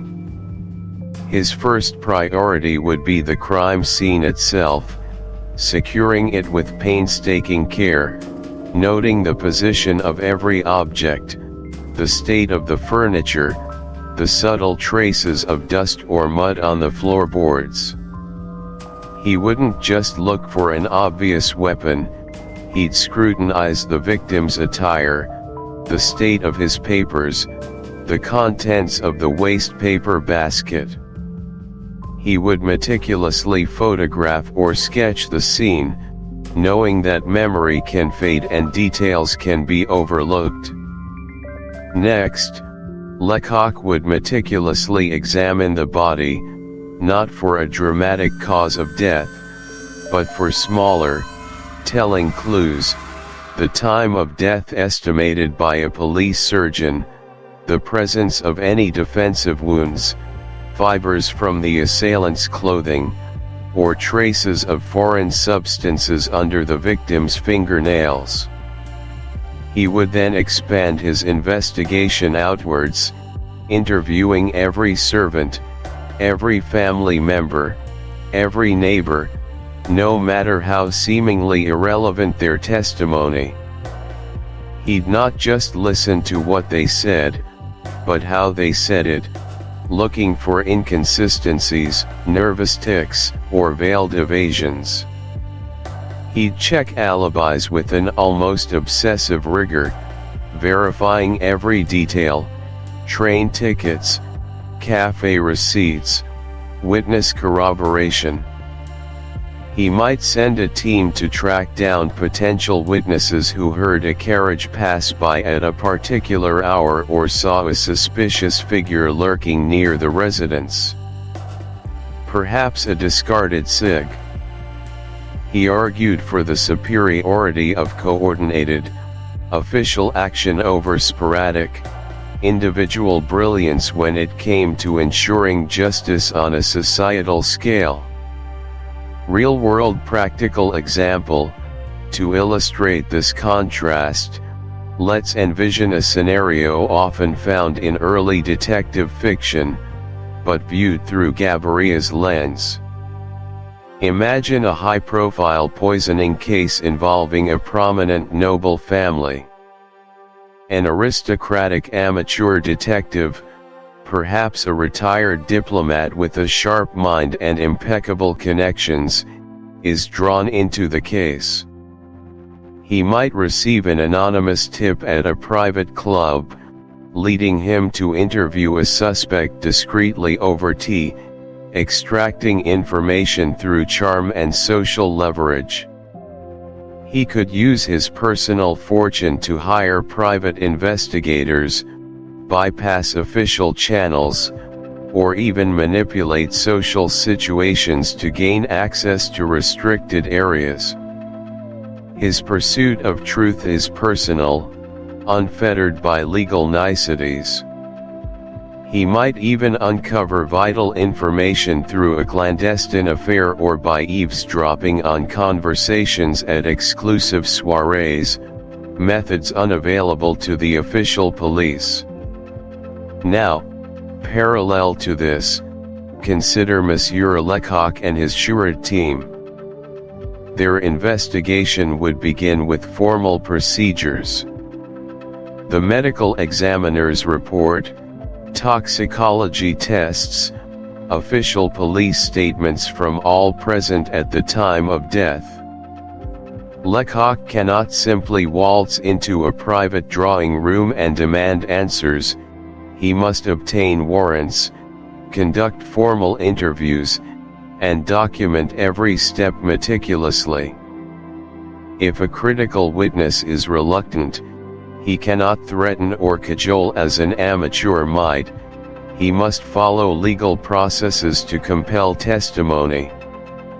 While the amateur might uncover a crucial piece of gossip at a dinner party, Lecoq's team might be painstakingly cataloging every item in the deceased's study, examining bank records, or tracing the provenance of a rare poison through pharmaceutical registers and international shipping manifests, using the vast, if slow, resources of the state. The amateur might solve the case with a single, brilliant insight derived from a privileged conversation, but Lecoq solves it by building an undeniable edifice of evidence, brick by painstaking brick, through official channels, ensuring the solution is legally watertight and reproducible, not merely intellectually satisfying. The tension arises when both approaches clash or when one finds a piece of the puzzle the other cannot access due to their inherent limitations. Gaboriau consistently demonstrates how the official, systematic approach, despite its perceived slowness, ultimately triumphs in securing justice in a manner that serves society at large. Why it matters. This fundamental contrast between the amateur and the official police force is not merely a plot device, it is a philosophical statement about justice and society. Gaboriau, through Lecoq, championed the idea that justice, particularly in a modern, complex society, cannot rely on the serendipitous genius of individuals. Instead, it requires a robust, organized, professional state apparatus. This perspective reflected the growing professionalization of police forces across Europe in the 19th century, moving away from watchmen and towards trained detectives. By highlighting the bureaucratic constraints and procedural demands faced by Lecoq, Gaboriau infused his stories with a layer of realism and gravitas that was often missing in purely amateur-driven tales. It allowed for a more complex exploration of the legal system, the challenges of evidence handling, and the political pressures inherent in high-profile cases. This dichotomy continues to resonate in contemporary crime fiction, where private investigators often work in the shadows, contrasting sharply with the well-funded, albeit sometimes flawed, official police departments. It asks profound questions about authority, individual freedom, and the most effective means of ensuring law and order. Gaboriau's works were pivotal in shifting the genre's focus from the eccentric brilliance of a few to the methodical diligence of the many, affirming the importance of instituti. By painstakingly piecing together every known movement, every verifiable event, and every tiny clue against the clock, Lecoq would build an unassailable timeline. If the sequence of events, as established by forensic facts, contradicted the initial suicide theory, then the case would be completely re-evaluated. This precise chronological mapping of occurrences, where every minute detail is a point on a meticulously plotted graph of time, ensures that no explanation, however convenient, can stand without verifiable support.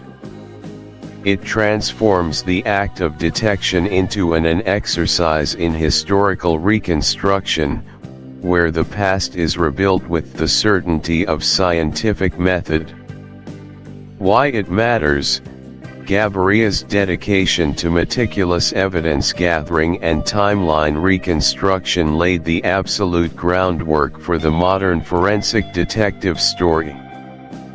Before him, clues were often vague, symbolic, or merely vehicles for plot advancement.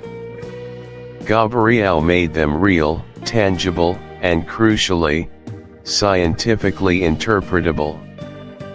He showed that truth resides not just in grand pronouncements, but in the painstaking aggregation of small, verifiable facts. This approach infused detective fiction with a new level of credibility and intellectual rigor. It trained readers to look beyond the superficial, to question assumptions, and to appreciate the complex, interlocking nature of evidence. The importance of the timeline, in particular, cannot be overstated. It transformed the mystery from a static puzzle into a dynamic unfolding of events. It exposed alibis, revealed hidden opportunities, and provided the framework necessary to understand motive and method. This emphasis on objective, verifiable evidence, and chronological precision not only influenced subsequent generations of mystery writers, from Sherlock Holmes to Agatha Christie and beyond, but also mirrored, and perhaps even influenced, the developing scientific methods of real-world police work. It made detective fiction a powerful tool for exploring the nascent sciences of criminalistics, making it a genre that was both entertaining and profoundly educational about the mechanics of justice. Without this foundation, much of what we recognize as modern crime investigation, both in fiction and reality, would simply not exist. It taught us to trust the facts, and to let the facts guide us, even when they challenge our initial perceptions. To truly internalize the groundbreaking contributions of Émile Gaboriau and the French Connection, let's engage in a few mental exercises. These aren't just academic ponderings, they are practical ways to sharpen your own appreciation for the craft of mystery writing and the nuances of detection. Mental exercise 1. The Tale of Two Detectives. Take any classic amateur detective story you admire, perhaps an early Sherlock Holmes short story, or one featuring Dupin, or even a Golden Age amateur like Lord Peter Wimsey. Read it carefully, paying close attention to how the detective solves the case. Note their methodology, their sources of information, and the resources they deploy. Is it intuition? A flash of insight? Social connections? Then, immediately after, read one of Gaboriau's Monsieur Lecoq stories. You can find them readily available in collected works or online. As you read Lecoq's investigation, focus on the differences. What are Lecoq's priorities? How does he gather evidence? What kind of challenges does he face that an amateur might not? How does he interact with his colleagues and superiors? The goal here is not to decide which is better, but to profoundly understand the distinct approaches and philosophies underpinning each type of detective. This comparative analysis will illuminate the specific innovations Gaboriau brought to the genre, particularly the shift from individual genius to institutional rigor. Notice how the amateur often arrives at the truth through a leap of logic, whereas Lecoq meticulously builds his case brick by brick, ensuring every piece of the evidentiary wall is solid and defensible. Mental exercise 2. Rebuilding a crime. Gaboriau's legacy is a testament to the enduring power of realism, proof that the careful, rigorous pursuit of facts can be as compelling, as thrilling, and as profoundly satisfying as any flight of fancy. His influence ensures that the wheels of justice, fictional and real, continue to turn with precision, driven by the very principles he so eloquently introduced. Thank you for joining us on this deep dive into Chapter 6. Chapter 7, The American Gothic. Welcome, discerning listeners, to Chapter 7 of our journey through the library of the world's best mystery and detective stories. If our previous explorations have led us down foggy London lanes or into the cerebral labyrinth of a country house drawing room, preparing us for intricate puzzles and intellectual duels, then brace yourselves, for this chapter takes a decidedly different turn, inviting us to venture across the vast, often untamed expanse of the Atlantic. We are about to step onto the rugged, sometimes forbidding, and frequently haunted soil of early America, where the shadows stretch longer, the secrets run considerably deeper, and the very air itself seems to hum with an unsettling, ancient sense of history. We're delving into a genre that deliberately eschews the mere intellectual game of crime and detection for something far more primal, far more unsettling, and ultimately, far more psychologically resonant, the American Gothic. Here, the mystery isn't just about whodunit, a question seeking a simple answer.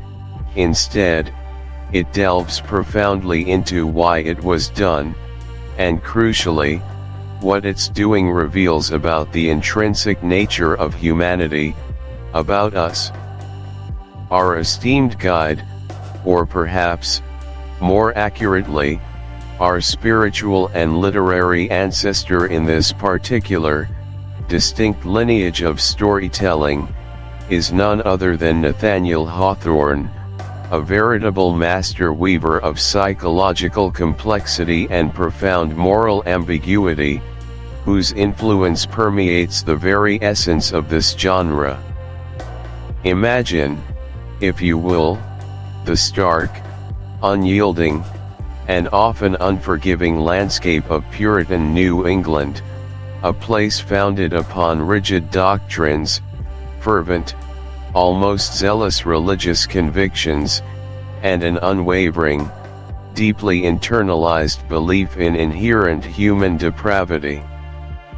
It is from this harsh, demanding crucible of faith, fear, and self-scrutiny that much of the unique American Gothic sensibility so profoundly arises. Hawthorne, with his extraordinarily keen eye for observing and dissecting the human soul's darker, more obscured crevices, and with his own family history intimately and notoriously tied to the chilling events of the Salem witch trials, became an unparalleled explorer of these intricate internal landscapes. He didn't merely tell stories, he meticulously dissected the human condition, peeling back layers of societal expectation, religious dogma, and personal facade to expose the raw, often painfully beating heart of guilt, pervasive sin, and the inescapable, often crushing weight of the past. His narratives frequently function as a sophisticated form of psychological mystery, where the true enigma isn't a readily identifiable hidden killer or a stolen jewel, but rather the gnawing, corrosive conscience of a character, the unspoken, deeply buried transgression that corrupts from within, or the spectral, enduring influence of generations long gone, haunting the living.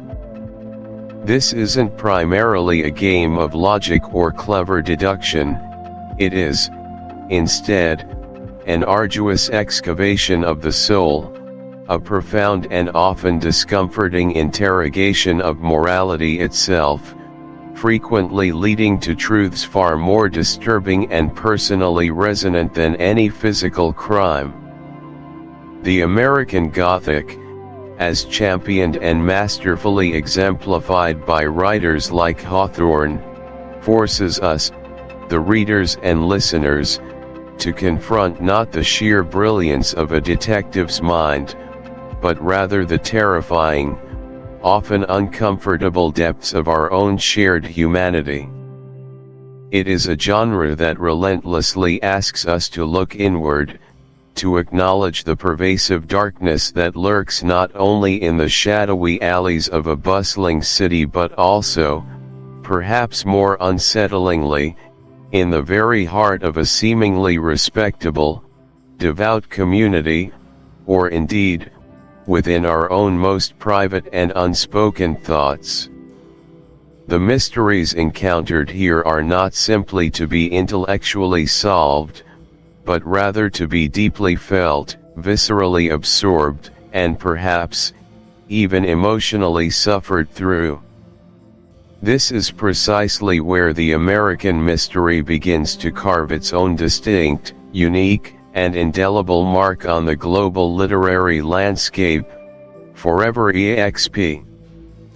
The mystery in such a narrative isn't simply the straightforward discovery of the original misdeed, it is, more profoundly, the meticulous observation of its slow, corrosive, and seemingly inescapable effect, watching with a growing sense of dread as it subtly yet powerfully dictates the choices, molds the personalities, and ultimately seals the fates of characters far removed from the initial event. It's a generational reckoning, a karmic balance demanding payment, where the past is not merely prologue but an active, malevolent, and inescapable force. The crime, in this context, isn't a singular, isolated event but an ongoing affliction, an indelible stain on the very soul of a lineage, a spiritual sickness passed down through the bloodline. The resolution, if it can even be called that, is not a tidy revelation of a culprit but a harrowing, often agonizing confrontation with the deep-seated rot that has been allowed to fester, frequently in plain sight, often dismissed as mere eccentricity, bad luck, or the imaginings of a disordered mind. This distinctive narrative style almost invariably leaves the reader with a profound and lasting sense of unease, unsettling the very notion that some evils are too deeply embedded in history and human nature to be simply solved away with logic. Why does this particular, enduring emphasis on the darker, more moralistic side of existence matter so profoundly to the American Gothic and, by extension, to our broader understanding of the evolving landscape of mystery literature? It matters precisely because it reflects a unique, deeply introspective American consciousness, born from a complex, often contradictory history marked by fervent, sometimes extreme, religious beliefs, a pioneering spirit frequently clashing violently with indigenous populations, and the enduring, indelible stain of institutionalized slavery. These foundational struggles, triumphs, and profound failures collectively forged a collective national psyche grappling intensely with the very concepts of inherent good and evil, with the perceived pristine purity of a new world often jarringly at odds with the undeniable imperfections of human nature and historical injustice. This specific type of mystery allows authors unparalleled scope to explore the crushing weight of collective guilt, the insidious, corrosive consequences of societal hypocrisy, and the often unspoken anxieties that perpetually simmer beneath the seemingly virtuous and orderly surface of a burgeoning society. It transforms the mystery from a mere intellectual parlor game into a profound moral imperative, compelling both the characters within the narrative and the readers experiencing it to confront uncomfortable, often deeply unsettling truths about human nature and the very institutions we construct.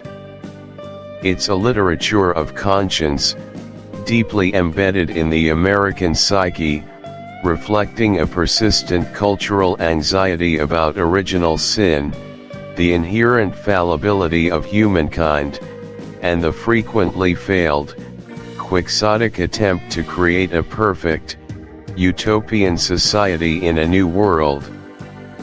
The resolution, if it comes at all in these narratives, rarely offers a sense of complete, comforting closure, but rather a somber, often melancholic understanding of the complex, frequently tragic, and deeply intertwined interplay between individual choice and ancestral legacy.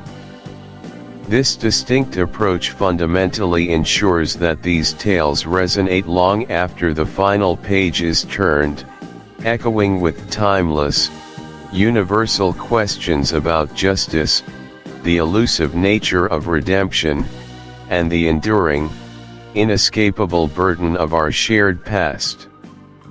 Moving now to our second absolutely critical characteristic, we delve into how guilt, pervasive sin, and the undeniable force of ancestry frequently serve not merely as decorative background elements but as the very motive force, the engine, driving the narratives in these American Gothic stories. In a quintessential British whodunit, the motive behind a crime might be a relatively straightforward human failing, raw greed, vengeful jealousy, or unbridled past. Why does this profound and persistent emphasis on guilt, sin, and ancestry as the central motive matter so significantly to the American Gothic and to our broader understanding of the very essence of mystery? It matters because it vividly reveals a profound engagement with fundamental questions of collective responsibility, the enduring legacy of inherited trauma, and the complex, often agonizing interplay between individual free will and historical determinism. Unlike mysteries that predominantly focus on individual culpability and personal choice, these stories delve deeply into the unsettling idea that we are all, to some extent, products of our past, irrevocably shaped by the choices, the triumphs, and perhaps more disturbingly, the transgressions of those who came before us. This pervasive theme resonates with a particular, visceral intensity within the American experience, a nation founded on both soaring, idealistic principles and undeniable, profound historical wrongs. It relentlessly forces readers to confront uncomfortable, deeply ingrained questions about social justice, the long-term, often unseen impact of historical injustices, and the immense psychological cost of societal secrets and collective denial. It powerfully suggests that true resolution, genuine atonement, requires far more than just identifying a singular culprit. It often demands a harrowing, profound reckoning with history itself, a catharsis that is frequently painful, incomplete, and rarely offers simple comfort. It fundamentally transforms the mystery into a historical and psychological excavation, a potent means of understanding how deeply etched the past can be into the very fabric of the present. This approach transcends simple crime solving, elevating the narrative to a powerful, evocative exploration of the universal human condition, grappling with timeless themes of legacy, forgiveness, the relentless pursuit of atonement, and the very possibility of escape from one's origins. It adds layers of moral complexity and emotional weight that can be profoundly unsettling, yet ultimately, intellectually and emotionally enriching. Finally, let us consider the distinctive, pervasive atmospheric tension that fundamentally defines the American Gothic, setting it definitively apart from the more outwardly puzzle-focused, intellectually driven British style. While classic British mysteries often rely on a carefully constructed sense of intellectual intrigue, presenting a genteel game played with precise clues, logical deductions, and clever red herrings, the American Gothic prioritizes a pervasive, almost suffocating sense of dread, a deeply unsettling mood that permeates every page, every spoken word, and every silent interaction. The tension here isn't merely about anticipating the eventual reveal of a culprit or the unraveling of a clever plot twist, it's about the slow, agonizing creep of psychological horror, the chilling feeling that something is fundamentally and irrevocably wrong, not just in the immediate situation, but in the very fabric of the environment itself, in the air, in the soil, in the very stones of the houses. The atmosphere, in these tales, transcends mere setting, it becomes a character in its own right, thick with unspoken fears, repressed histories, and the palpable, often terrifying presence of the supernatural, or at the very least, something supernaturally inflected, defying rational explanation.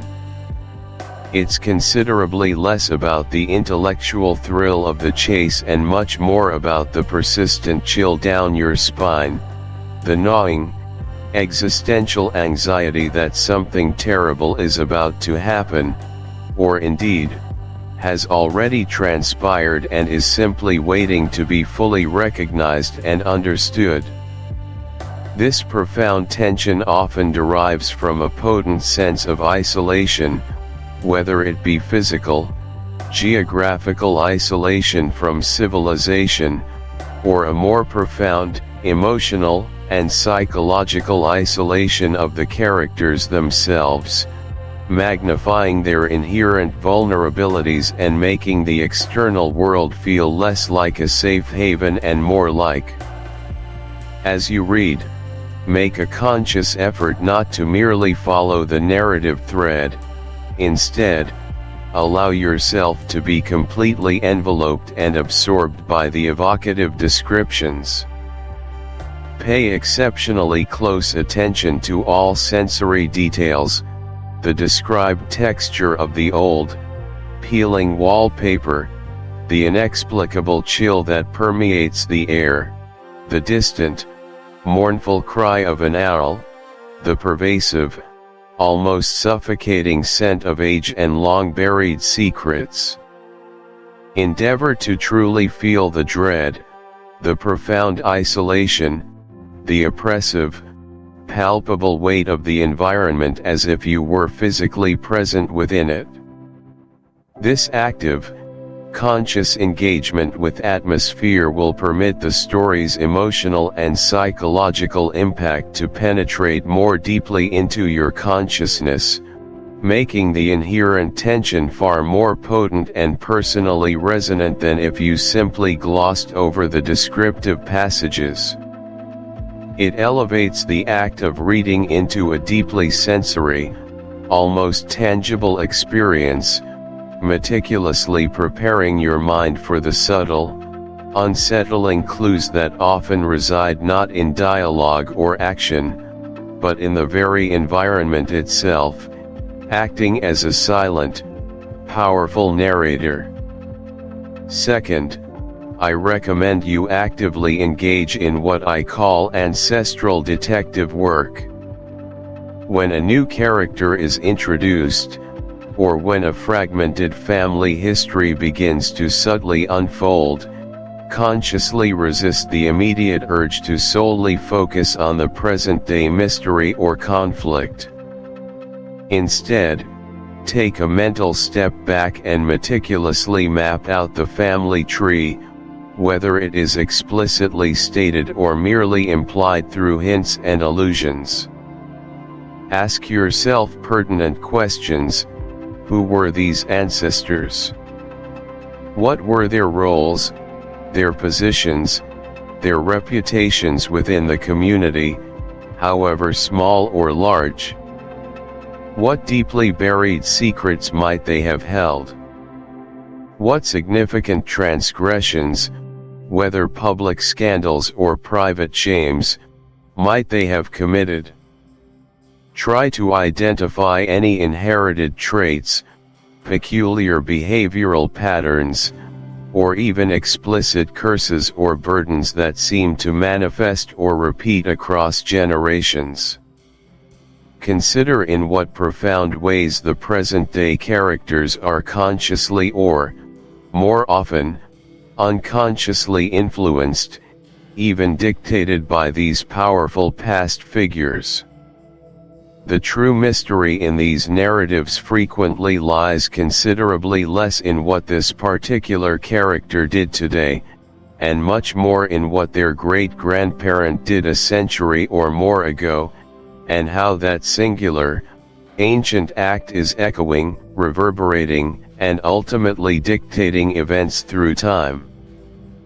By actively and deliberately tracing these ancestral lines and their undeniable, profound potential impact, you will unlock deeper, more complex layers of motive, consequence, and thematic resonance, transforming the mystery from a singular, isolated event into a grand, multi-generational saga of human fallibility, inescapable fate, and the enduring power of historical legacy. This sophisticated approach fundamentally shifts your focus from individual blame to the intricate, complex tapestry of inherited legacy, powerfully revealing the profound interconnectedness of past and present. Third, develop and practice the art of moral introspection. As the story's events unfold and characters are forced to make increasingly difficult, often ambiguous choices, consciously avoid the trap of simply judging their actions based on your own conventional, contemporary morality. Instead, endeavor to delve deeply into the specific moral landscape the author is meticulously presenting. What are the characters' internalized codes of conduct? What are their deepest fears of sin, of damnation, of public disgrace? How does guilt, in all its varied forms, manifest itself within their psyches and their actions? Crucially, consider the prevailing societal norms, religious beliefs, and cultural anxieties of the historical period in which the story is set. For instance, in a tale heavily influenced by puritanical thought, a seemingly small transgression might carry the terrifying weight of eternal damnation, a concept alien to modern sensibilities. Ask yourself, what is the true sin? Chapter 8, The Father of the Thriller. Welcome, dear listeners, to Chapter 8 of our exploration into the library of the world's best mystery and detective stories. Today, we embark on a journey into the very crucible of suspense, a journey guided by a man often hailed as the true architect of the modern thriller, Wilkie Collins. He was not just a contemporary of Dickens but a narrative innovator, a craftsman of plots so intricate, so psychologically astute, that they laid the groundwork for nearly every suspenseful tale that followed. Forget the simple whodunit for a moment. Collins brought something far more unsettling and deeply human to the forefront: the Whodunit, the Whodunit, and the profound impact of secrets. We are diving into the father of the thriller, and our particular focus will be on the enduring genius of Wilkie Collins and his groundbreaking approach to storytelling, especially through what we might call the traveler's tale, the unfolding of events through varied perspectives, much like accounts gathered from different journeys. He transformed the very act of reading into an active investigation, compelling us not merely to observe but to scrutinize, to doubt, and to piece together fragments of a fractured reality. Let us begin by examining the narrative structure so masterfully employed in stories like The Biter Bit and, most notably, in extensive excerpts related to the Moonstone. Collins wasn't content with a straightforward, omniscient narrator dictating events from on high. No, his genius lay in dismantling the traditional linear narrative and reassembling it into a mosaic, a jigsaw puzzle where each piece, while seemingly disparate, was crucial to the overall picture. Conceptually, Collins understood that truth is rarely a singular, crystal-clear entity. Instead, it is often obscured by individual perspectives, by hidden motives, by the passage of time, and by the sheer complexity of human interaction. His narrative structures reflect this inherent ambiguity. He didn't just tell a story, he invited you into an investigation, presenting evidence not in a neat, chronological fashion, but in fragments, through different voices, each with its own bias and limited scope. This wasn't merely a stylistic flourish, it was a fundamental shift in how mystery and suspense could be constructed, moving beyond the simple revelation of a culprit to the intricate unveiling of a complex situation. The reader was no longer a passive recipient but an active participant, an amateur detective sifting through conflicting accounts. Consider, as a prime practical example, the enduring brilliance of The Moonstone. This novel is a sprawling epic of deception, desire, and colonial guilt, but its true revolutionary nature lies in its construction. Instead of a single narrator, Collins presents the story through a series of narratives or depositions, each written by a different character involved in the mystery of the stolen diamond. We hear from Gabriel Betteredge, the faithful old steward, whose account is filled with practical detail and a touch of a servant's loyalty, then from Miss Clack, a notoriously sanctimonious and hypocritical religious fanatic, whose version of events is colored by her moralistic judgments and self-serving interpretations, and later still from Franklin Blake, the young man deeply entangled in the mystery, whose perspective is marked by a frantic search for understanding and redemption. Even the eccentric Ezra Jennings, an opium addict with a profound understanding of the human mind, contributes his own crucial chapter.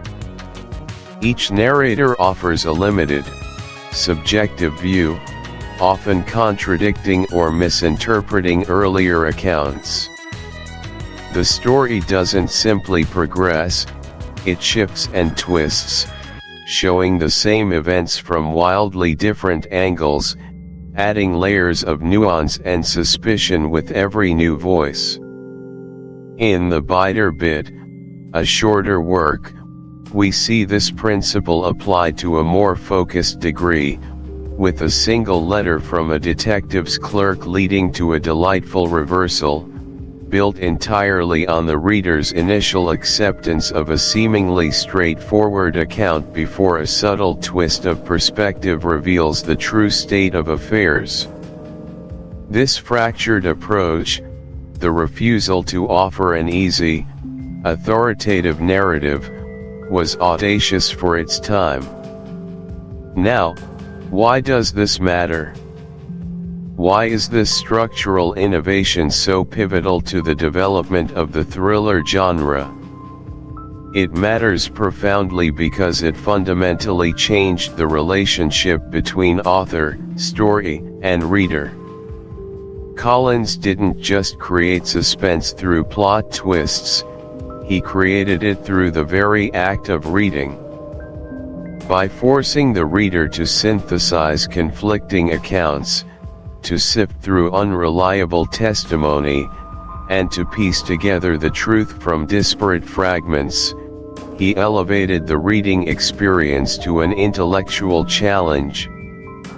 This structural complexity fostered a deeper engagement, making the reader actively question every detail, every motive, every asserted fact. It taught generations of writers how to build suspense not just through what happens, but through how it is revealed. This narrative technique became a cornerstone of modern detective fiction, psychological thrillers, and even literary fiction, influencing everyone from Agatha Christie to Gillian Flynn, who continue to play with point of view and fragmented narratives to keep readers on the edge of their seats. Collins taught us that the most compelling stories are often those that make us work for the truth, those that reflect the messy, subjective nature of human experience. This brings us directly to our second point of detailed analysis, the masterful use of multiple narrators and, crucially, unreliable testimony to obscure the truth. This technique is not merely a structural choice. It's a reminder that history is not just a collection of facts, it is a living force that actively shapes the present. For a compelling practical example, we need look no further than the very core of the Moonstone itself. The central mystery revolves around a magnificent yellow diamond, stolen from an Indian idol during the British siege of Seringapatam decades before the main events of the novel. This act of colonial plunder, committed by the protagonist's uncle, is the originating sin. The diamond is cursed, or so the legend goes, bringing misfortune to its European possessors and forever being sought by the Indian guardians who believe it is their sacred right to reclaim it. The entire present-day drama, the theft of the diamond from Rachel Verinder's bedroom, the ensuing suspicion, the ruined reputations, the emotional turmoil, and the frantic search for truth, is a direct consequence of that violent act in the distant past. The Indian characters, portrayed as mysterious and often threatening others, are not random antagonists, they are the living embodiment of the past's claim, relentlessly pursuing justice for a historical wrong. The curse of the diamond is not just superstition, it is the inevitable return of colonial guilt and the long-term repercussions of imperial conquest.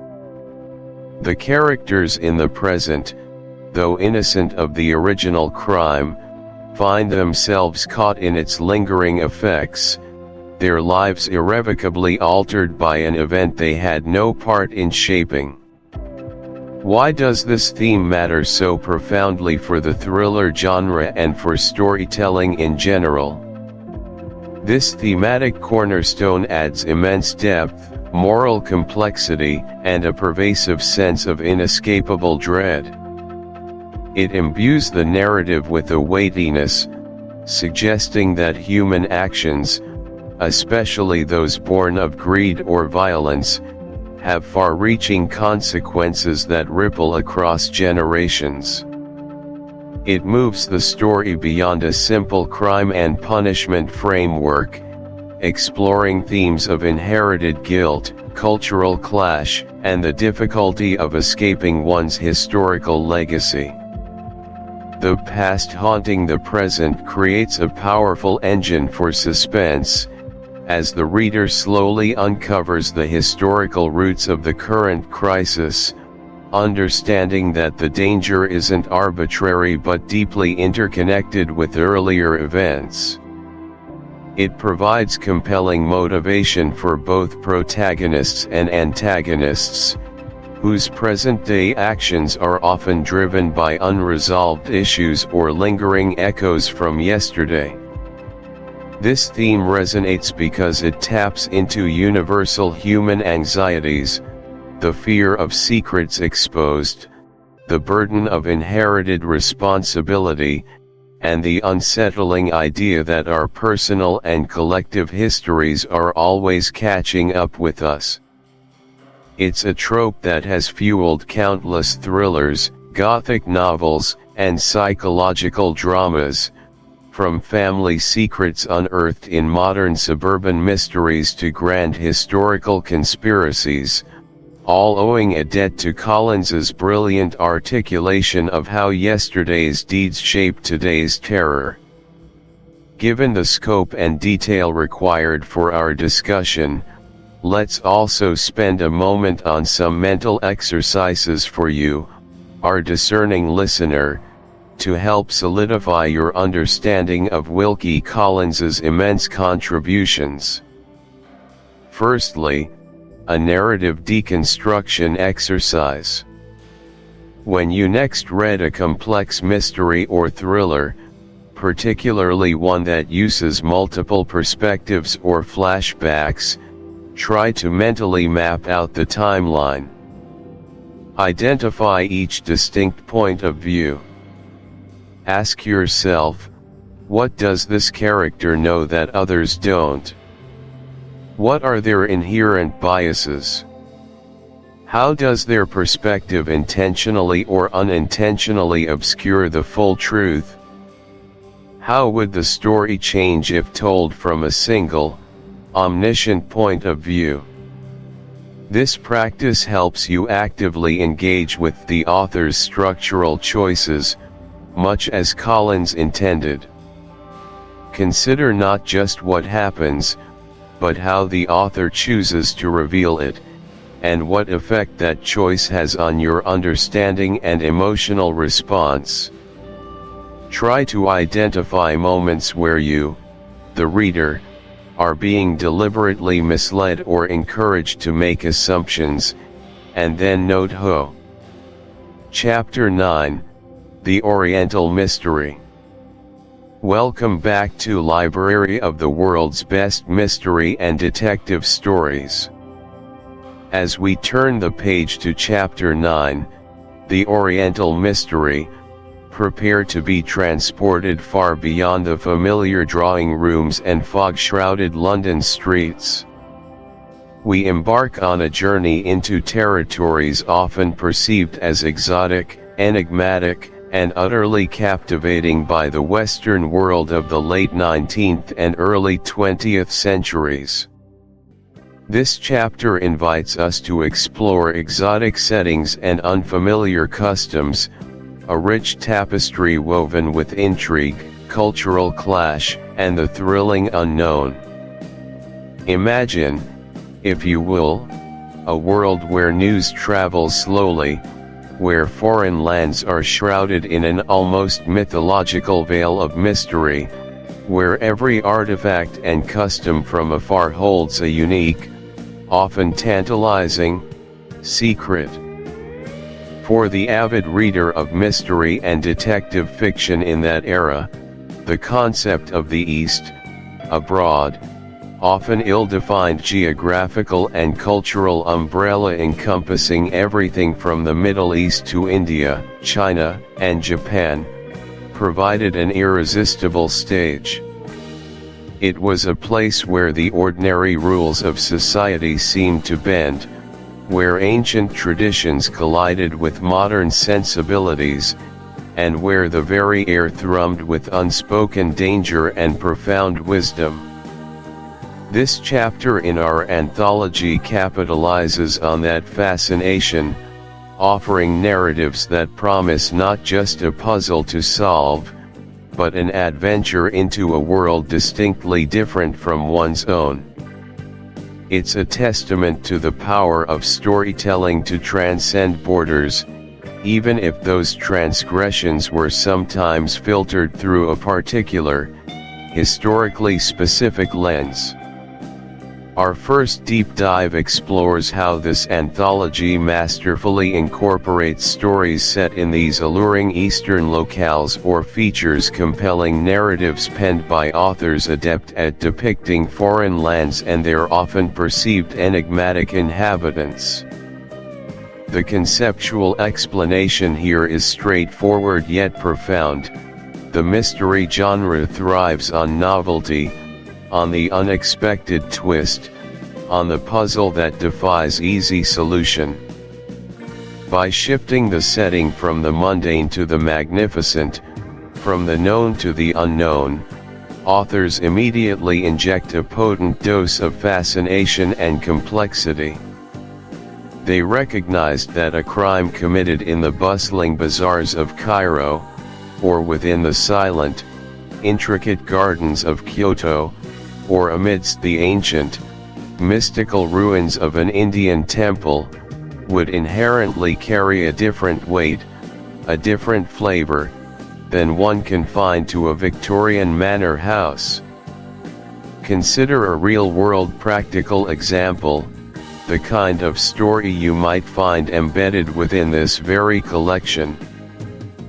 Picture a narrative where a precious jewel, perhaps the famed Eye of the Serpent, a relic said to possess a dark history and guarded by a venerable order in a remote Himalayan monastery, is stolen.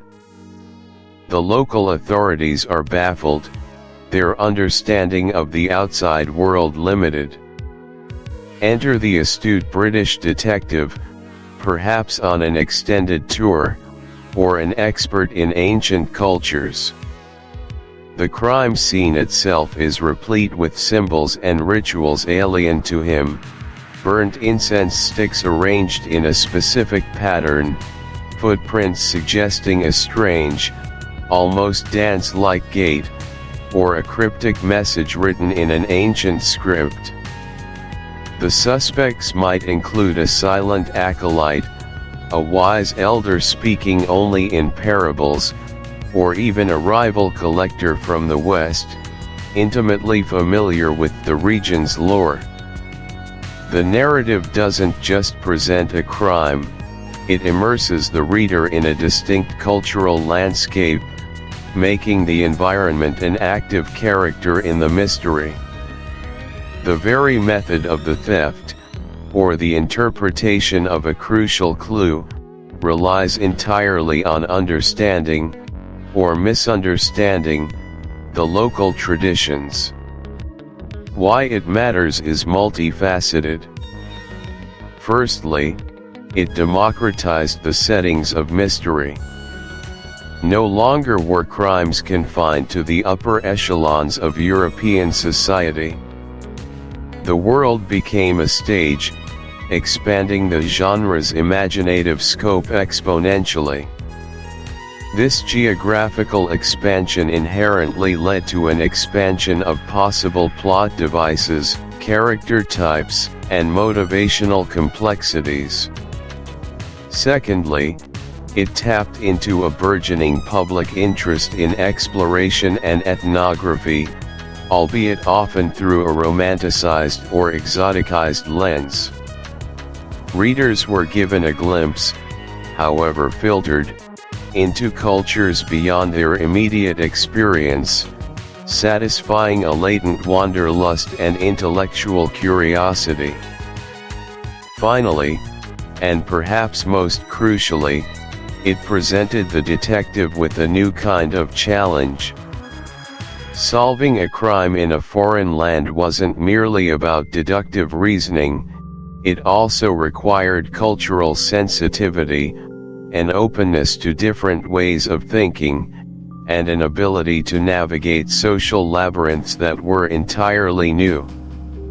This pushed the boundaries of what a detective could be, transforming them from mere logicians into cultural interpreters, a fascinating evolution of the archetype. Moving to our second core analytical point, we dissect how cultural misunderstandings, coupled with the intriguing deployment of exotic poisons or weapons, are leveraged as powerful plot devices within these narratives.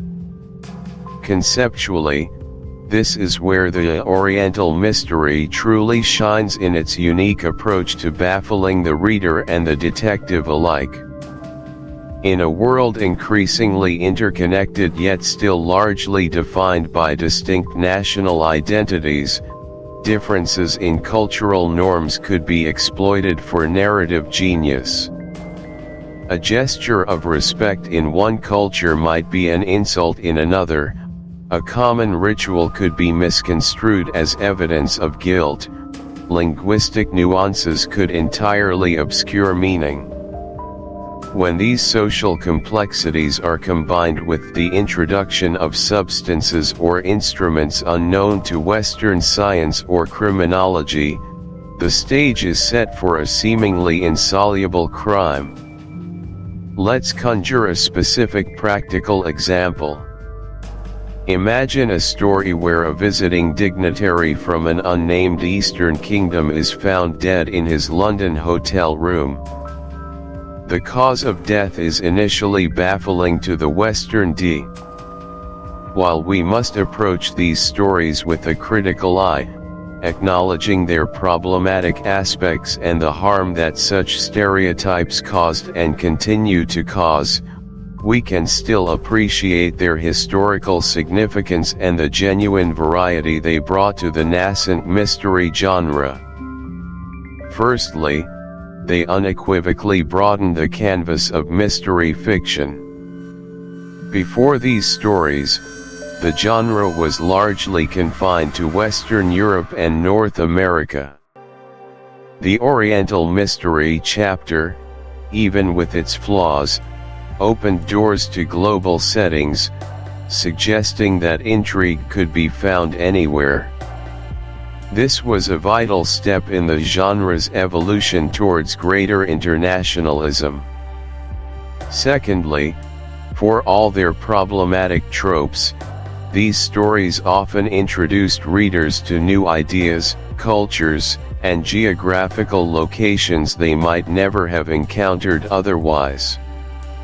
Imperfect as the window was, it was still a window, sparking curiosity, and perhaps, for some, a desire for deeper, more respectful understanding. Thirdly, they showcased the incredible adaptability of the mystery formula. The fundamental questions of who, what, when, where, why, and how could transcend cultural barriers, even if the answers were sometimes filtered through a biased lens. By studying these stories, we gain insight into the literary tastes, societal prejudices, and imaginative limits of a past era, allowing us to critically assess how far we have come, and how far we still need to go in terms of truly inclusive and respectful representation in literature. Given the depth required for this audiobook chapter, let us consider some common mistakes often made when engaging with these Oriental mystery stories, and how we, as discerning listeners and readers can navigate them more effectively. One common mistake is dismissing them entirely due to outdated tropes. It's easy to encounter a story from this period, immediately identify a stereotypical portrayal or a culturally insensitive turn of phrase, and then abandon it wholesale. However, this approach, while understandable from a modern ethical standpoint, deprives us of a valuable opportunity. By dismissing these stories entirely, we lose sight of the historical context in which they were written, missing the chance to understand the evolution of popular literature and societal attitudes. We miss out on seeing how early authors grappled with expanding their narrative worlds, even if imperfectly. Furthermore, within these problematic frameworks, there often remain genuinely ingenious mystery plots, clever deductions, and innovative crime constructions that still hold narrative power. The goal isn't to endorse the stereotypes, but to appreciate the mechanics of the mystery that often operate independently of them, while critically acknowledging the backdrop.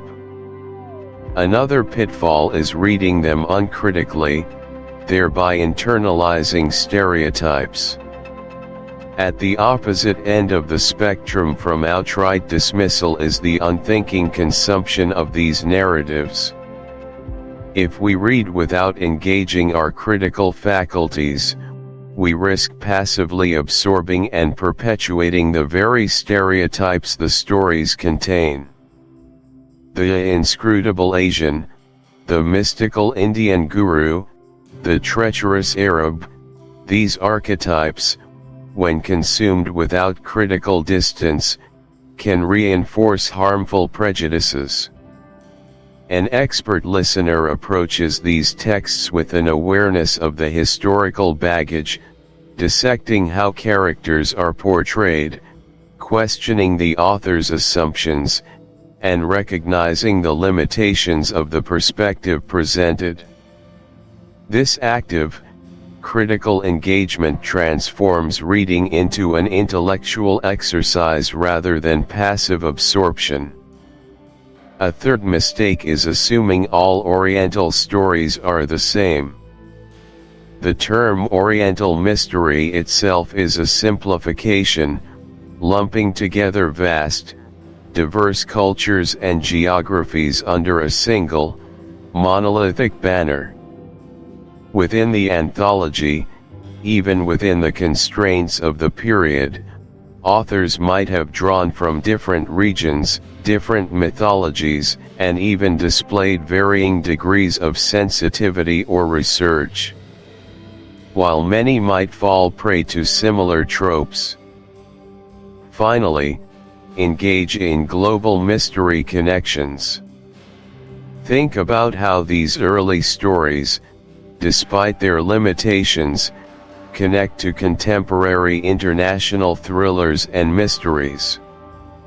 Can you see the seeds of today's global crime-fighting agencies, multinational conspiracies, or culturally diverse detective teams in these foundational narratives? This exercise helps to situate the Oriental mystery chapter not as an isolated relic, but as an important, if complicated, waypoint in the long, evolving history of the mystery genre, demonstrating how literature continually builds upon, critiques, and transforms its own past.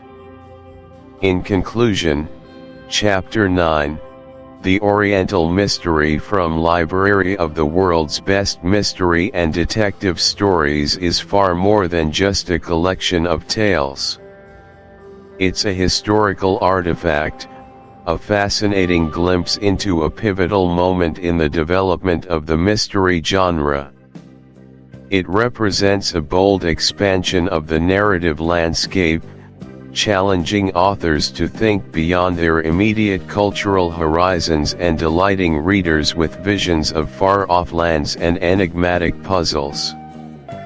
While we must approach these stories with a critical and informed perspective, acknowledging the problematic stereotypes and colonial mindsets that often colored their creation, we can simultaneously appreciate the genuine ingenuity of their mystery plots, the pioneering spirit that sought to broaden the genre's reach, and the indelible mark they left on the trajectory of detective fiction. These stories serve as a powerful reminder that literature is a conversation across time, a dialogue that requires us to understand not just the words on the page, but the world from which they sprang. They invite us to engage with the past not as an unchanging monolith, but as a complex, evolving entity, full of both brilliance and blind spots. As you reflect on these narratives, remember that the true mystery often lies not just in solving the crime within the story, but in unraveling the historical and cultural context that shaped its telling. Thank you for joining me on this deep dive into the exotic and enigmatic world of the Oriental mystery. Chapter 10: The Evolution of Motive.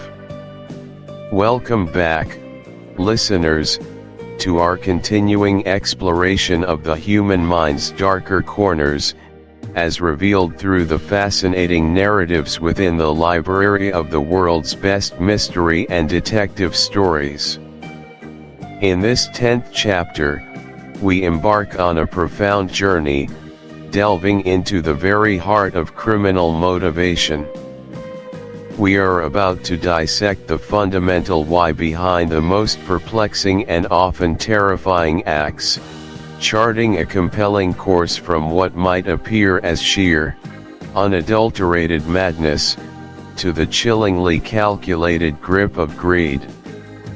It's a spectrum, you see, a continuum of human failing and desire, brilliantly illuminated by the master storytellers whose works we've been examining. Consider for a moment the sheer complexity of human behavior. Why does one individual cross the line while another, facing similar pressures, does not? What truly propels a person to commit an act that forever alters their life, and the lives of those around them? This chapter is dedicated to peeling back those layers, to understanding the intricate psychological machinery that drives the criminal mind. We will synthesize the myriad motives present across these captivating tales, drawing broad conclusions about the forces that consistently push individuals towards transgression.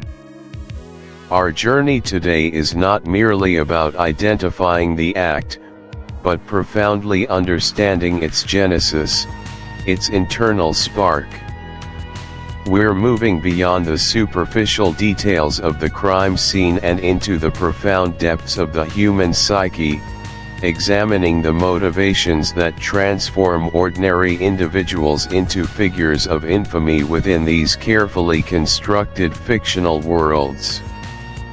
This requires a certain contemplative approach, a willingness to look beyond the obvious and consider the hidden currents beneath the surface of every meticulously crafted narrative. Now, let's begin our deep dive by synthesizing the various stories to understand why crimes are committed.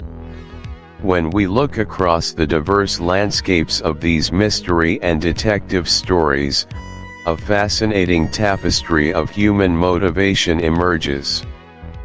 Crimes are never truly random acts in well-written fiction, they are expressions, often distorted and desperate, of underlying human impulses. The why is not just a plot device, but the psychological engine that gives the story its weight, its resonance, and often its ultimate solution. A conceptual explanation reveals that motives are fundamentally rooted in our most primal needs and desires, yet they are filtered through individual experiences, societal pressures, and personal psychologies, creating a complex and often contradictory set of reasons for action. It's a spectrum, truly, from the immediate and visceral to the deeply entrenched and almost philosophical. For instance, consider the most immediate and perhaps oldest motive, sudden passion. This could manifest as uncontrollable rage, a spontaneous outburst of anger in a heated argument that escalates fatally, or the white-hot intensity of jealousy when confronted with betrayal. These are crimes born of the moment, acts where emotion overrides reason entirely. Think of a scenario common in many short stories where two rivals, perhaps for love or status, engage in a verbal spat that quickly devolves into a physical altercation, resulting in an unplanned death. The weapon might be whatever is at hand, the act itself clumsy, desperate, and reflecting the chaos of the emotional state. The perpetrator often shows immediate remorse or shock, sometimes even attempting to hide the evidence poorly, betraying the impulsive nature of their deed. The why it matters here is crucial for both the fictional detective and for our own understanding of human nature. These crimes reveal the fragile veneer of civility that often covers our more primitive impulses. They are important because they are raw, immediate, and remind us of the explosive potential of unchecked emotion. For the detective, the motive is usually transparent, though proving it beyond reasonable doubt often requires careful reconstruction of the emotional environment. This isn't a motive in the traditional sense of a rational goal, but rather a profound distortion of reality that leads to acts that seem utterly senseless to an outsider. Delusions, obsessive fixations, or a complete disconnect from conventional morality can drive individuals to commit crimes with no logical external purpose. The why here is internal, a product of a troubled mind. A character, perhaps suffering from paranoia, might believe they are being persecuted and lash out against an innocent party, or engage in bizarre, ritualistic acts dictated by their internal world. The crime might seem utterly baffling, lacking any conventional motive. The importance of this motive lies in its tragic nature. It underscores the fragility of the human mind and the devastating impact of mental illness. For the detective, solving such a case requires psychological insight, often involving experts in human behavior, as the clues might be less about a coherent plan and more about deciphering a broken narrative. Finally, we arrive at greed, or gain in its broader sense, the desire for money, power, status, or material possessions. This is perhaps the most enduring and common motive in our anthology, a driving force for countless plots.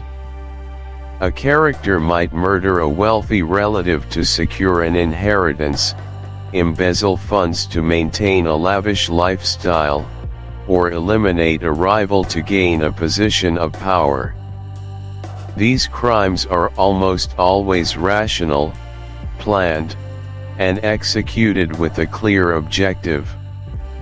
The why it matters of greed is perhaps the easiest to grasp but often the hardest to accept.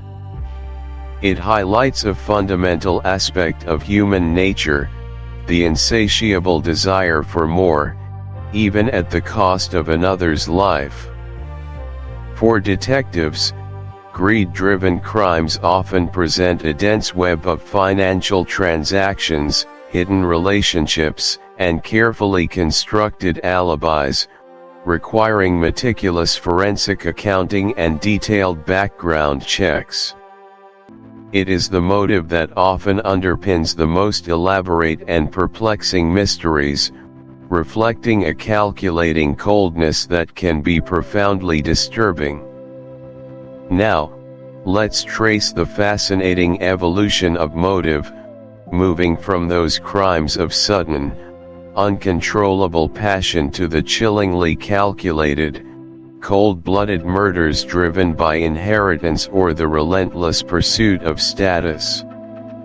This shift in criminal motivation isn't merely a literary trope, it reflects a broader societal progression and an increasing sophistication, or perhaps a deepening depravity, in fictional criminal acts. Early mystery stories, often rooted in more straightforward narratives, frequently showcased crimes sparked by immediate, overwhelming emotion. Think of the melodrama, the dramatic confrontations, the sudden acts of violence born from a flash of fury. These were stories where the why was often visible, etched on the perpetrator's face, clear in the heat of the moment.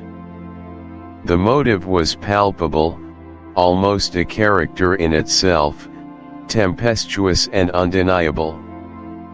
However, as the genre matured, reflecting a more complex and interconnected world, so too did the criminal mind portrayed within its pages. Society became more nuanced, legal systems more intricate, and the stakes of personal advancement significantly higher. The crimes began to mirror this complexity. The simple, emotionally driven act gave way to the meticulously planned scheme, where emotion was suppressed, hidden, or entirely absent, replaced by logic, foresight, and a profound sense of self-interest. This evolution reveals a shift from the spontaneous human failing to a deliberate intellectual perversion. The thrill of the chase for the detective shifted from unmasking raw emotion to dissecting sophisticated strategy, from understanding a sudden outburst to unraveling years of planning and manipulation. The narratives became denser, the clues more subtle, and the psychological games more profound, challenging both the fictional sleuth and the astute reader to dig far deeper beneath the surface of apparent reality. It's a compelling journey from chaos to control, from a crime of heart to a crime of intellect. The lack of visible emotion is often the very first, subtle clue. Having journeyed through the intricate landscape of motives, from explosive passion to chilling calculation, it is time to conclude our main analysis by celebrating the sheer ingenuity of the criminal mind. Let us rank the top 3 most clever criminals that one might encounter within the pages of such a rich collection as the library of the world's best mystery and detective stories. While we cannot name specific characters from the book, we can certainly identify archetypes of cleverness that recur throughout the genre, exemplifying the peak of criminal ingenuity and providing the most satisfying challenges for our fictional detectives. These individuals demonstrate not just a willingness to transgress, but an exceptional mental acuity in planning, execution, and evasion. Our first most clever criminal is undoubtedly the master manipulator. This individual's genius doesn't necessarily lie in committing the overt act of violence themselves, but in orchestrating it, making others their unwitting pawns. Their cleverness is rooted in a profound understanding of human psychology, exploiting trust, vulnerabilities, and desires to achieve their ends. A conceptual explanation of this type of criminal highlights their talent for misdirection and psychological influence. They are the chess masters of the criminal world, planning many moves ahead, not just of the crime itself, but of the investigation that will inevitably follow. Their weapon is not a gun or a knife, but persuasion, subtle suggestion, and the exploitation of another's weaknesses. For a practical example, imagine a criminal who subtly plants an idea in the mind of a volatile, easily swayed individual, perhaps suggesting a rival is cheating them or undermining their status. They provide just enough information, just enough emotional fuel, to push that person to commit the crime on their behalf, making it appear to be a crime of passion or desperation. The master manipulator then maintains an impeccable alibi, often appearing as a sympathetic friend or a shocked observer, subtly guiding the investigation away from themselves and towards their pawn. They might even set up the fall guy to take the full blame, ensuring their own hands remain clean and their reputation untarnished. Their crime is one of insidious suggestion and profound emotional leverage. Why it matters deepens our understanding of power dynamics and human susceptibility.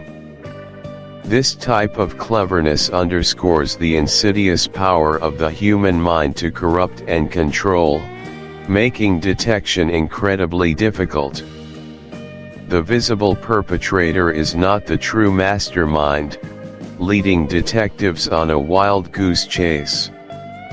It forces investigators to look beyond the immediate crime and delve into the complex web of relationships and psychological influences, demanding an understanding of the unspoken currents that often guide human actions. The master manipulator preys on the very essence of human connection, turning it into a tool for their own dark purposes. Our second most clever criminal is the illusionist. This individual specializes in creating an impossible crime, or an overwhelming illusion of innocence, often defying apparent logic and physical constraints. Their cleverness is in their meticulous planning and an almost theatrical understanding of perception, making the obvious impossible and the impossible seem plausible. Conceptually, the illusionist's skill lies in their ability to manipulate the physical environment, the timeline, and even witness testimonies to create a scenario that baffles conventional reasoning. They thrive on misdirection, making what happened seem utterly different from what actually occurred. They are the architects of the locked room mystery, the inexplicable disappearance, the perfectly untraceable act. As a practical example, envision a crime committed in a sealed room, perhaps a murder in a study with locked doors and windows, and no apparent means of entry or exit for the killer. The illusionist meticulously Was it a slow burn, a gradual descent, or a sudden, decisive turn? Pay close attention to the narrative cues, the internal monologues, the subtle interactions, the backstory, that illuminate the why. By doing this, you'll begin to notice the masterful ways authors subtly foreshadow or reveal the true impetus behind the criminal act. Consider how different motives might have changed the entire dynamic of the story and the detective's approach. Secondly, let's try a hypothetical scenario. Imagine a crime has occurred, a valuable antique has been stolen from a heavily guarded museum. Now, mentally brainstorm 3 distinct motives that could be behind this act. For each motive, consider a specific perpetrator archetype that would align with it, and briefly outline how their modus operandi might differ. For example, if the motive is desperation, who would the thief likely be, and how would their actions contrast with a thief driven by pure greed for profit, or perhaps by a desire for a particular item as a symbolic act of revenge against the museum curator? How would the clues left behind differ based on these divergent motivations? This exercise helps you develop the ability to infer potential motives from observed actions and circumstances, a crucial skill for any fictional detective. Thirdly, reflect on the evolution of motive we discussed, from crimes of passion to calculated acts. Can you identify examples in contemporary news or modern fiction where you see this historical trend continuing? Are there new motives emerging in our rapidly changing world, perhaps driven by technology or new forms of social interaction? Consider, for instance, crimes driven by online identity theft, or those motivated by a desire for viral fame. How might these modern motives challenge traditional investigative techniques, and how do they reflect the evolving human psyche in an increasingly digital and interconnected age? This encourages you to connect the timeless themes of these classic stories to the ever-changing landscape of human behavior. Finally, consider a mental exercise centered on empathy, or rather, the lack thereof. Pick a story with a particularly cold-blooded, calculated criminal. Try, just for a moment, to step into their shoes. What would it take for you to reach that point of emotional detachment, where human life becomes a mere obstacle to your desires? What societal pressures, what personal failures, what distorted logic would be required for such a transformation? This is not about condoning the actions, but about understanding the extreme psychological states that underpin them. This intense thought experiment helps us grasp the profound chasm that often separates the criminal mind from the typical ethical framework, highlighting the chilling psychological distance some individuals can travel. It reminds us that while motives can be understood, they are not always forgivable. By engaging in these mental exercises, you are not just passively consuming stories, you are actively participating in the intellectual challenge that lies at the heart of the mystery genre. You are honing your critical thinking, your observational skills, and your understanding of the intricate, often dark, currents of human motivation. The library of the world's best mystery and detective stories is not just a collection of tales, it is a profound textbook on human nature, offering endless opportunities for such thoughtful contemplation. Thank you for joining me on this deep dive into the evolution of motive.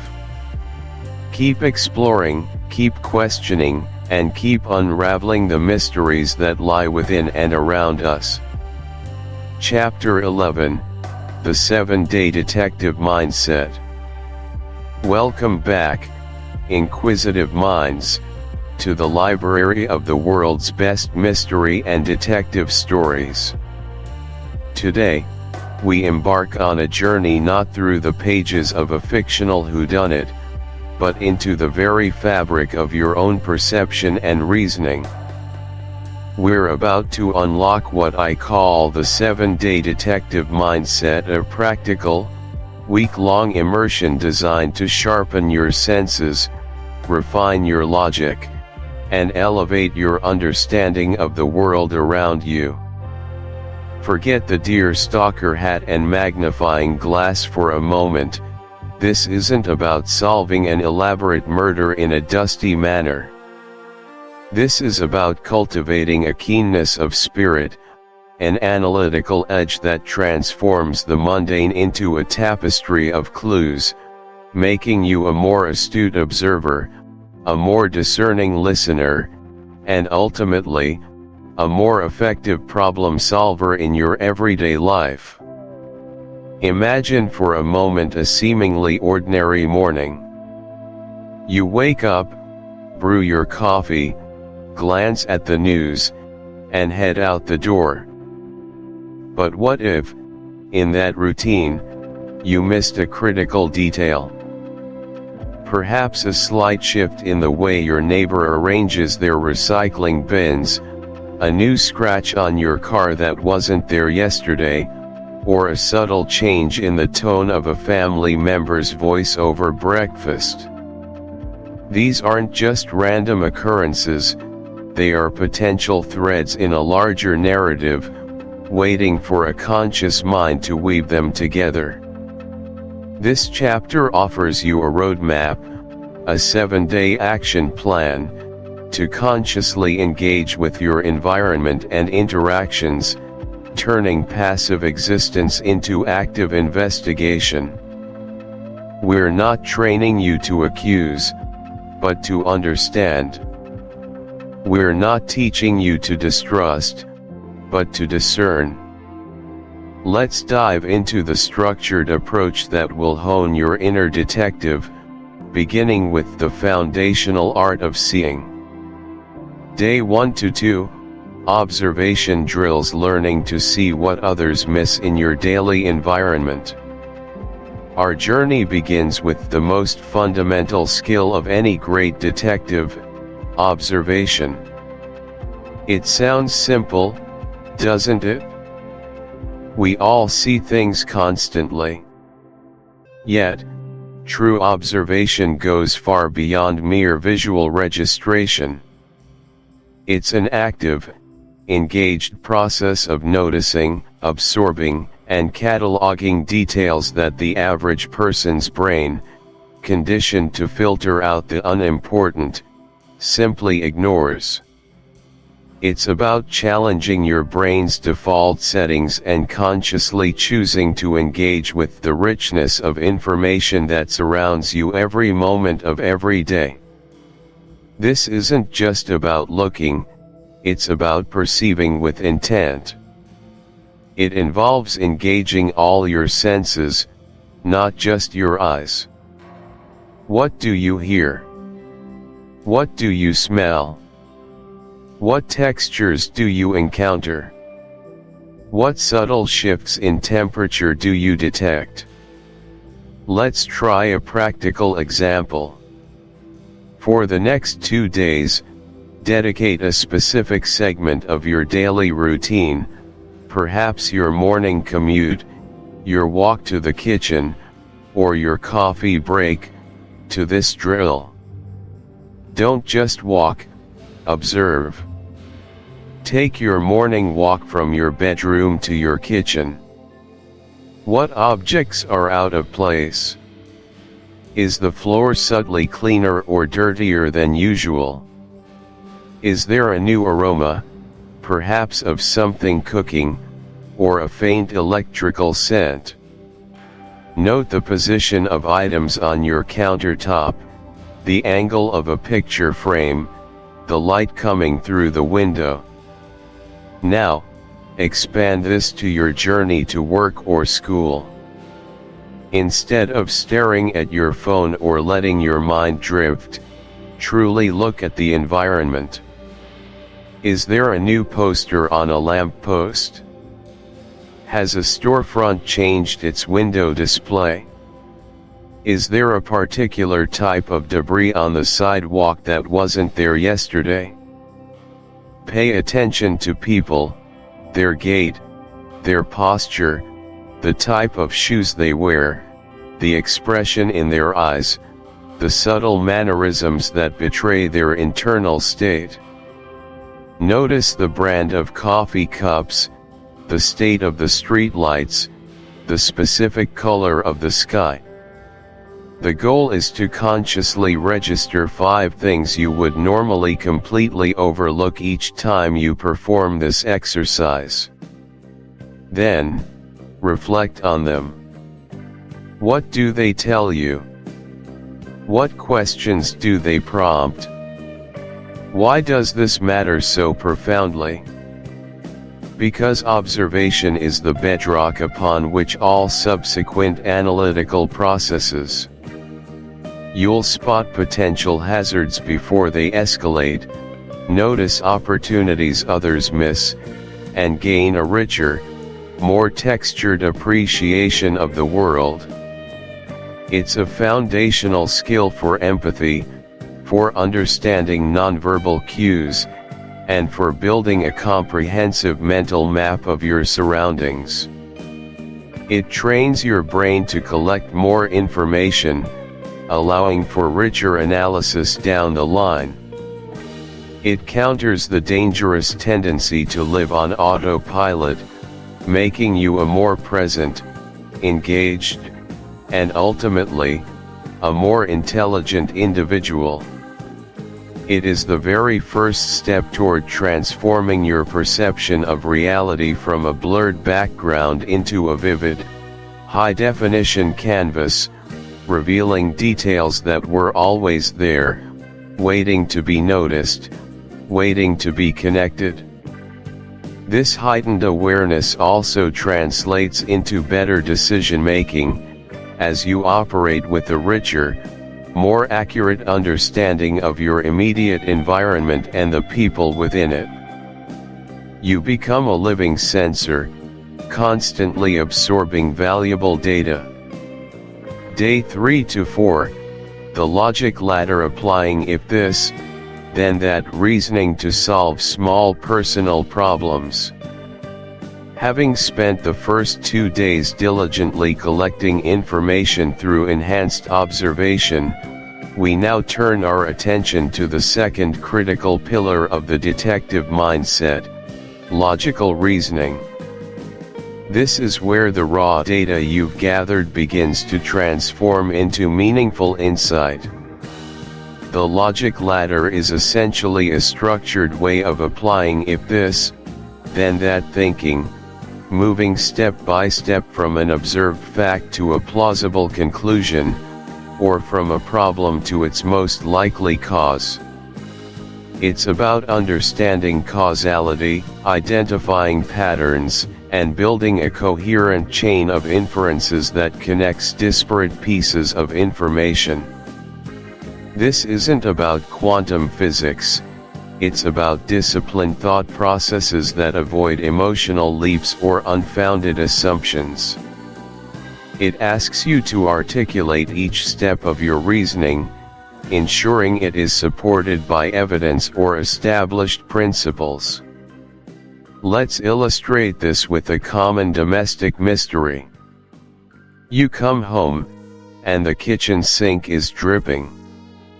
This is your initial observation, your first rung on the ladder. Step 1. Observation. The kitchen sink is dripping, noticeably more than usual. Step 2. Initial question. Why is it dripping? Step 3. Hypothesis 1. If the faucet is loose, then it might be dripping. Step 4. Test/further observation. I checked the faucet handle, it feels secure.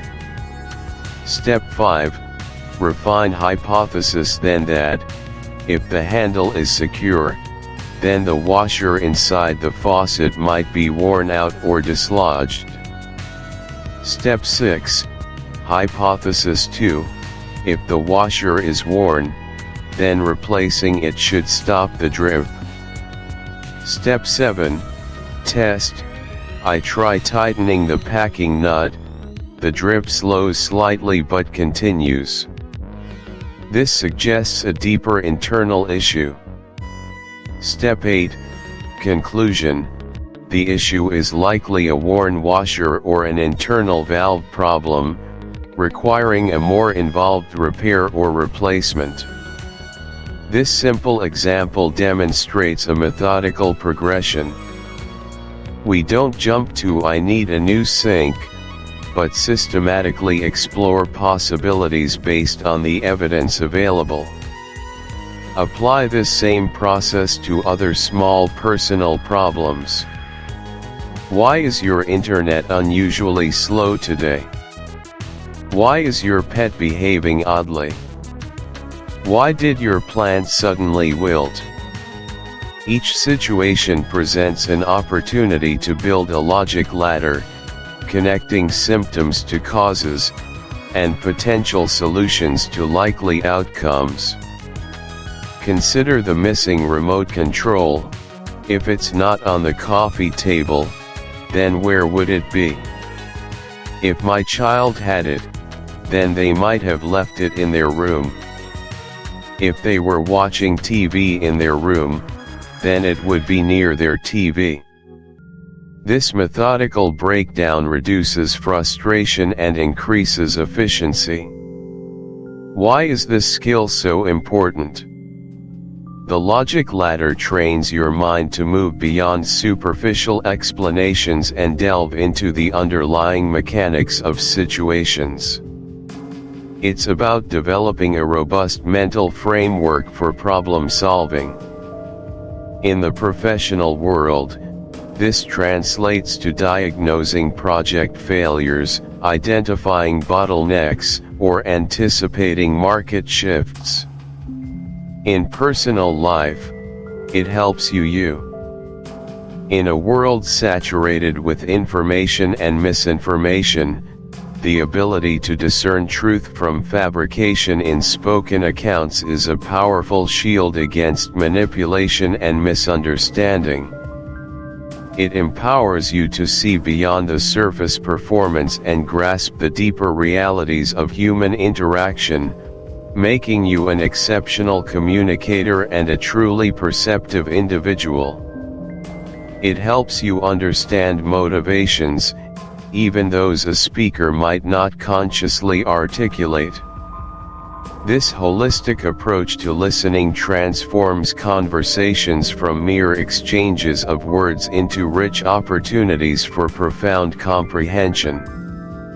It's about building a deeper connection with others, not by trying to manipulate them, but by genuinely understanding their perspectives, even when those perspectives are imperfectly articulated. You move beyond simply hearing words to truly grasping the speaker's world, allowing you to respond with greater wisdom and efficacy in all your interactions, both personal and professional. Common mistakes related to this chapter: pitfalls on the path to a detective mindset. As you embark on your journey to cultivate a detective mindset, it's crucial to be aware of the common pitfalls that can derail even the most enthusiastic learner. Recognizing these mistakes is the first step towards avoiding them, ensuring your progress is genuine and your insights are accurate. One of the most prevalent errors is jumping to conclusions. This is the antithesis of the logic ladder. Faced with an initial observation, our brains often seek the quickest, easiest explanation, sometimes before gathering sufficient data. For instance, you hear a loud crash from another room.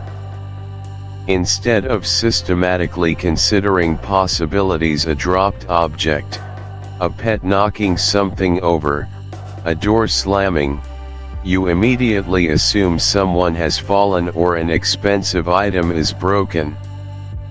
This premature deduction leads to unnecessary anxiety and often incorrect conclusions, forcing you to backtrack and reevaluate.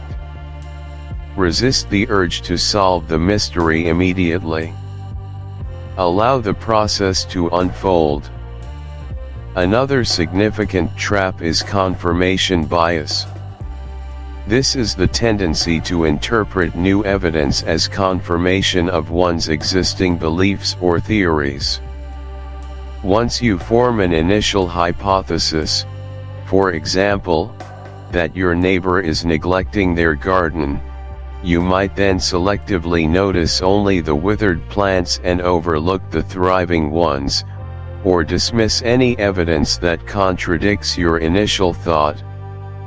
A true detective seeks all evidence, both supporting and refuting, to ensure a balanced and objective assessment. Actively challenge your own assumptions and seek out information that might prove you wrong. This makes your eventual conclusions far stronger. Lack of empathy can also severely limit your detective capabilities, particularly when it comes to narrative construction. If you fail to consider the perspective, emotions, or context of the person telling a story, you'll miss crucial layers of meaning. Someone might be omitting details not out of malice, but out of embarrassment, fear, or a desire to protect others. Dismissing their emotional state or immediate circumstances means you're only processing a fraction of the information available.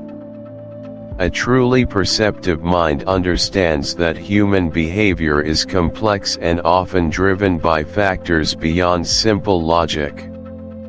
Overthinking insignificant details is another common misstep.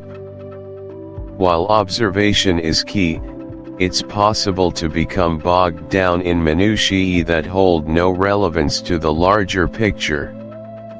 Not every scuff mark on the floor is a clue. Sometimes, a scuff mark is just a scuff mark. The challenge lies in developing the discernment to differentiate between truly anomalous or significant details and mere background noise. This comes with practice and by continually asking yourself, does this detail connect to anything else? Does it change my understanding of the situation? If not, it might be filed away but not unduly focused upon. Finally, neglecting one's own biases is perhaps the most insidious mistake. We all carry preconceived notions, past experience. The act of formulating the question itself is a crucial detective skill, as it hones your ability to identify gaps in your knowledge and areas requiring further investigation. Over time, you can revisit these questions and attempt to apply your developing detective mindset to find answers, transforming passive curiosity into active inquiry. These mental exercises, consistently applied, will solidify the principles of the 7-day detective mindset, weaving them into the fabric of your daily cognition. They are not chores, but opportunities to continually refine your perception, sharpen your logic, and deepen your understanding, transforming every day into a subtle, engaging investigation. You are not just learning about detection, you are becoming a more mindful, analytical, and aware individual, ready to unravel the small mysteries and profound truths that constantly present themselves in the vibrant library of life. Chapter 12, Case Closed. Welcome, discerning listener, to the conclusive chapter of our journey through the library of the world's best mystery and detective stories. As we close the final pages on this fascinating exploration, the scent of old paper and the lingering chill of countless unsolved puzzles still hang in the air, a testament to the profound impact these narratives have had on our minds and imaginations. We've ventured into dimly lit drawing rooms, walked rain-slicked London streets alongside master sleuths, and peered into the darkest corners of the human heart, all in pursuit of a single, elusive truth. This isn't merely an ending, it is a synthesis, a moment to gather the fragmented insights we've uncovered and assemble them into a cohesive understanding. It's a call to reflect not just on the cases we've solved together, but on the profound lessons woven into the very fabric of every enigma. What enduring truths have these narratives revealed about logic, about psychology, and about that deep, almost primal human fascination with the puzzle itself? Let us now pull back the final curtain, not on a new mystery, but on the accumulated wisdom of all those that came before. This is where we distill the essence, where we solidify the understanding, and where we prepare to carry these sharpened intellectual tools forward into the world beyond these pages. The case may be closed, but the investigation into the nature of thought, motive, and meaning is just beginning. Prepare to synthesize, to internalize, and to be inspired. Our expedition has been more than a mere collection of intriguing plots and clever twists. It has been a masterclass in observation, deduction, and the intricate dance of cause and effect. At the heart of every great mystery lies a foundational reliance on logic, a structured approach to unearthing truth from a morass of misleading information and deliberate misdirection. This logic, often personified by the brilliant detective, serves as our guiding star, illuminating the path through the fog of uncertainty. Conceptually, the logic employed in these stories spans a spectrum from the rigorously deductive to the subtly inductive. Deductive reasoning, famously championed by characters like Sherlock Holmes, begins with a general principle or a set of established facts and then draws a specific, certain conclusion. If all men are mortal, and Socrates is a man, then Socrates is mortal. In a detective story, this might manifest as, every person entering the room had muddy boots. The killer had clean boots.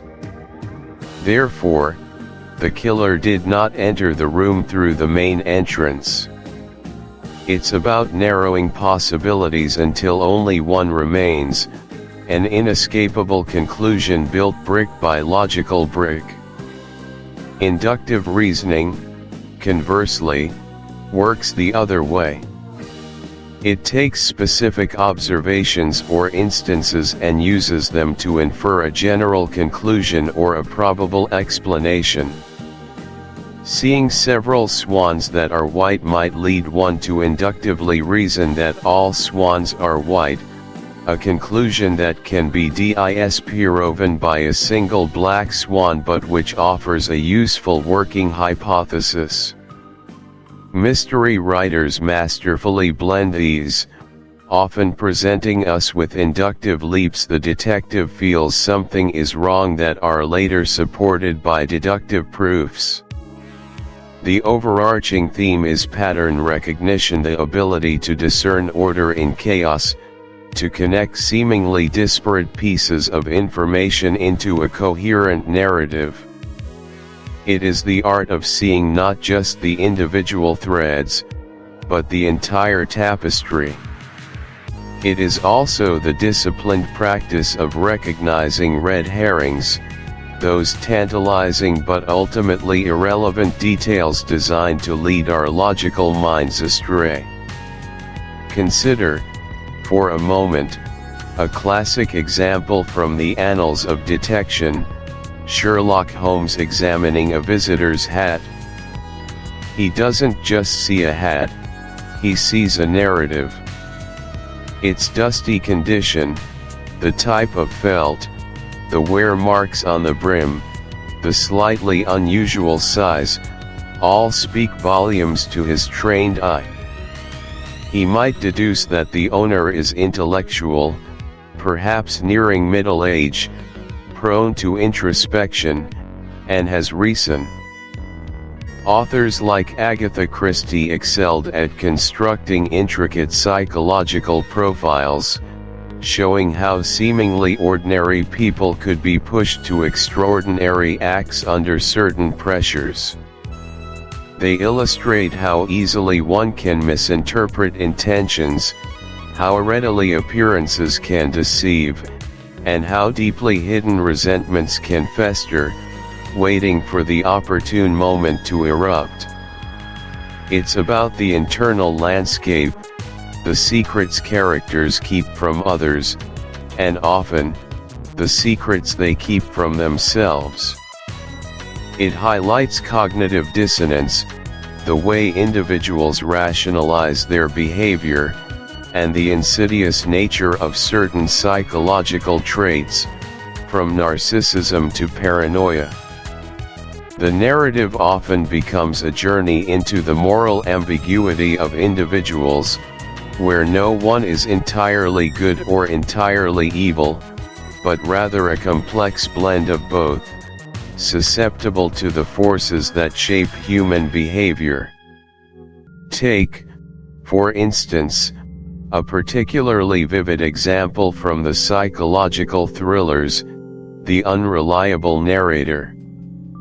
This literary device brilliantly illustrates the subjective nature of truth and the profound impact of an individual's psychological state on their perception of reality. A character, perhaps suffering from trauma or a mental illness, recounts events, but their version is subtly or overtly skewed.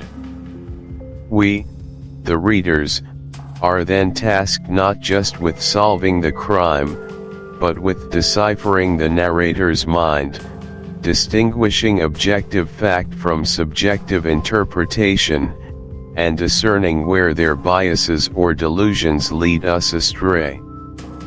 Another powerful practical example can be drawn from the intricate web of relationships often depicted in a classic drawing room mystery. A seemingly insignificant slight from years past, a hidden inheritance, a forgotten love affair. These elements, though not physical clues, serve as psychological triggers. Hercule Poirot, for example, often dedicates as much energy to understanding the emotional currents flowing between suspects as he does to examining physical evidence. He might observe a nervous habit, a telling pause, a fleeting look of resentment, and these psychological insights become critical in constructing a motive and ultimately identifying the culprit. The practice here is empathetic observation, not just seeing what people do, but attempting to understand why they do it, considering their internal world and their history. It requires putting oneself in another's shoes, however uncomfortable that might be. Why does this deep dive into psychology matter in the broader scope of our lives? Understanding human motivation, the complexities of personality, and the subtle ways our minds work is invaluable for fostering empathy, navigating interpersonal relationships, and resolving conflicts. It equips us with a more nuanced understanding of ourselves and others, allowing us to build stronger connections, communicate more effectively, and approach disagreements with greater insight. It teaches us patience, perspective, and the crucial skill of active listening, not just to words, but to the unspoken cues that reveal deeper truths. In fields ranging from counseling and education to business and law, an appreciation for human psychology is foundational. It helps us predict behavior, design better solutions, and foster more harmonious environments. By stepping into the shoes of both the detective and the perpetrator, we gain a profound appreciation for the spectrum of human experience and the intricate forces that shape our choices. This understanding also serves as a potent tool for self-awareness, helping us to recognize our own biases, motivations, and emotional triggers, leading to greater personal growth and more deliberate decision-making. And then there is that enduring, almost irresistible human fascination with the puzzle itself. Why are we so drawn to mysteries, to stories of crime and detection? What is it about the intricate dance of clues and culprits that captivates us across generations and cultures? This isn't merely about the thrill of the chase, it's a reflection of deeper human needs and desires. CONC. Conceptually, there is a fundamental difference between knowing about a story and experiencing it. A summary provides the skeleton, reading the full narrative imbues it with flesh, blood, and breath. You will discover the subtleties of character development that cannot be captured in a brief overview, the precise pacing of suspense that builds tension with exquisite care, the author's unique voice and prose style that paints vivid mental pictures, and the intricate layering of clues and red herrings that only truly blossoms when encountered sequentially. The immersive experience allows you to engage with the narrative on multiple levels: intellectual, emotional, and even visceral. It is where you move from being an observer to a participant, testing your own powers of deduction against the detectives, feeling the frustration of false leads, and savoring the sweet triumph of revelation. It's an active process of discovery that a mere summary cannot replicate. For a practical example, consider a story we might have touched upon, perhaps Edgar Allan Poe's The Murders in the Rue Morgue, often considered the first modern detective story. Our summaries might highlight Dupin's deductive prowess and the shocking solution. But reading the full story reveals Poe's atmospheric descriptions of 19th century Paris, the painstaking detail with which Dupin dissects the newspaper accounts, the philosophical interludes on analysis and imagination, and the gradual, almost claustrophobic build-up of impossibility before the grand reveal. Or think of G.K. Chesterton's The Blue Cross, featuring Father Brown. A summary might tell you about the ingenious trick to catch the thief. But the full story lets you appreciate Chesterton's sparkling wit, Father Brown's profound understanding of human nature derived from his role as a priest, and the subtle theological undercurrents that enrich the entire narrative. These are elements lost in brevity, yet they are crucial to the enduring power and unique flavor of these works. Without reading them completely, you are missing the rich texture, the nuanced emotions, and the intellectual delight that the author so carefully crafted. It's like hearing a synopsis of a symphony versus experiencing the full composition. One provides information, the other delivers emotion and artistry. Why does this matter? Because engaging deeply with a complete work of literature is an act of profound intellectual and personal growth. It hones your concentration, expands your vocabulary, and refines your appreciation for storytelling as an art form. It allows you to develop your own critical faculties, to form independent judgments, and to cultivate a personal taste that is uniquely yours. In an age of constant distraction and fleeting attention spans, the act of sustained engagement with a complex narrative is a powerful mental exercise. It teaches patience, encourages contemplation, and fosters a deeper, more enduring connection with the ideas and emotions presented. It is through this direct, unmediated encounter with the text that you truly sharpen your mind, develop your own internal detective, and forge a lasting appreciation for the mastery of these literary architects. It's about more than just solving a case, it's about understanding the artistry, the psychology, and the sheer intellectual pleasure of a well-told tale.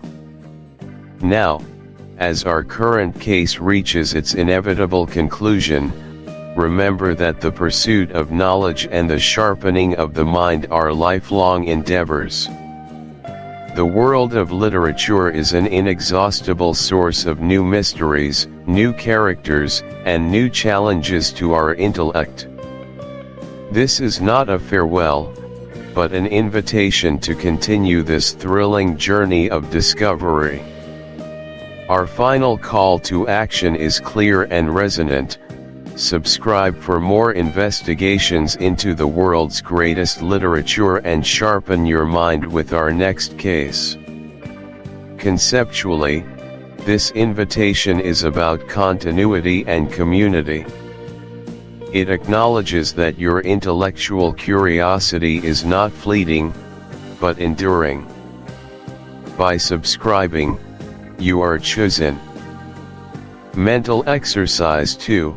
Deductive reasoning with everyday scenarios. This exercise involves taking a few given facts from a simple, everyday scenario and drawing logical conclusions. The challenge: Scenario A.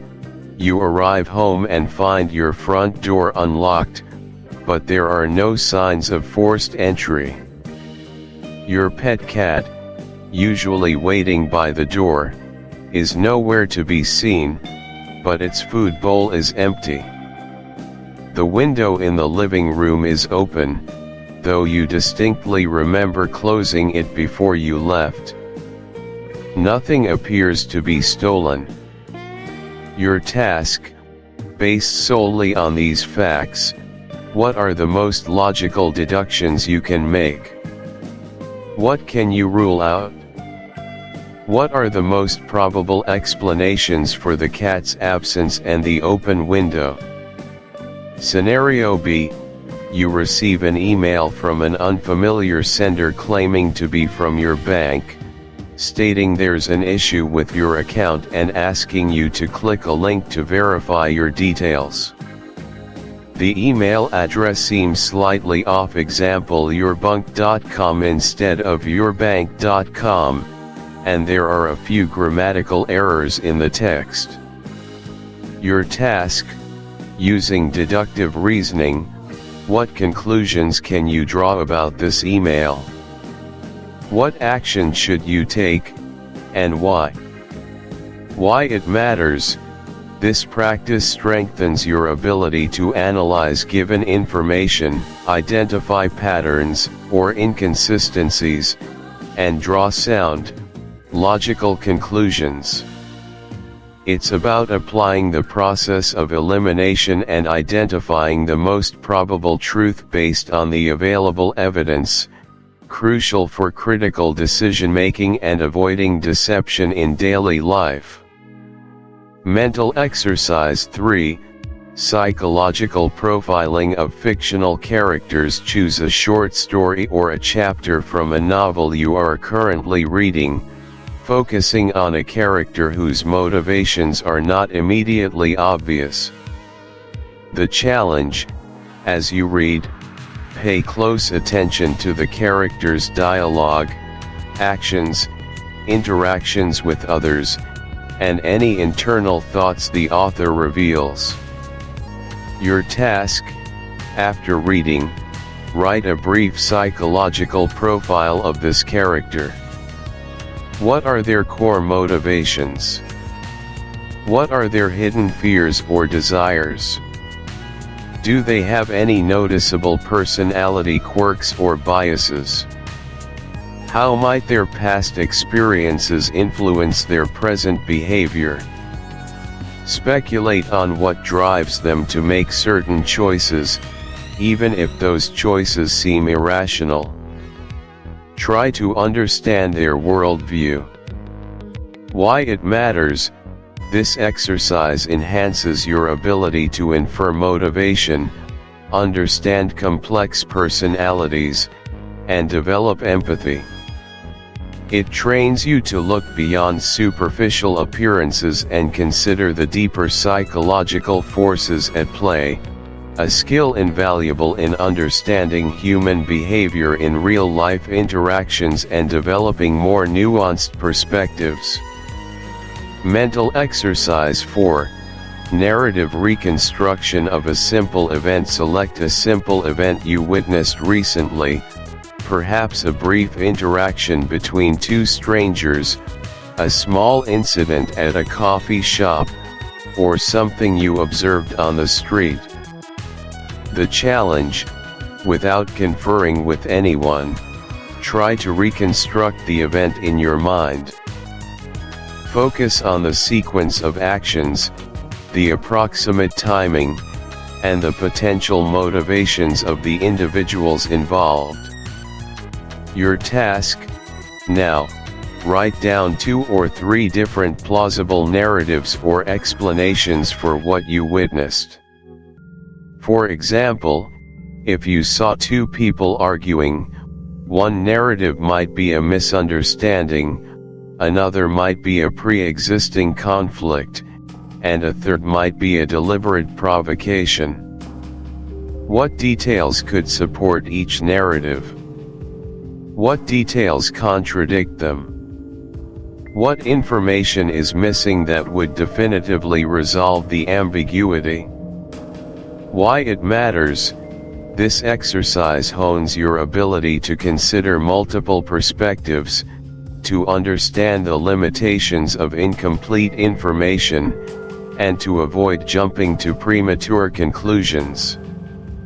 It strengthens your capacity for critical analysis and imaginative problem solving, much like a detective sifting through initial witness statements that might offer conflicting accounts of the same event.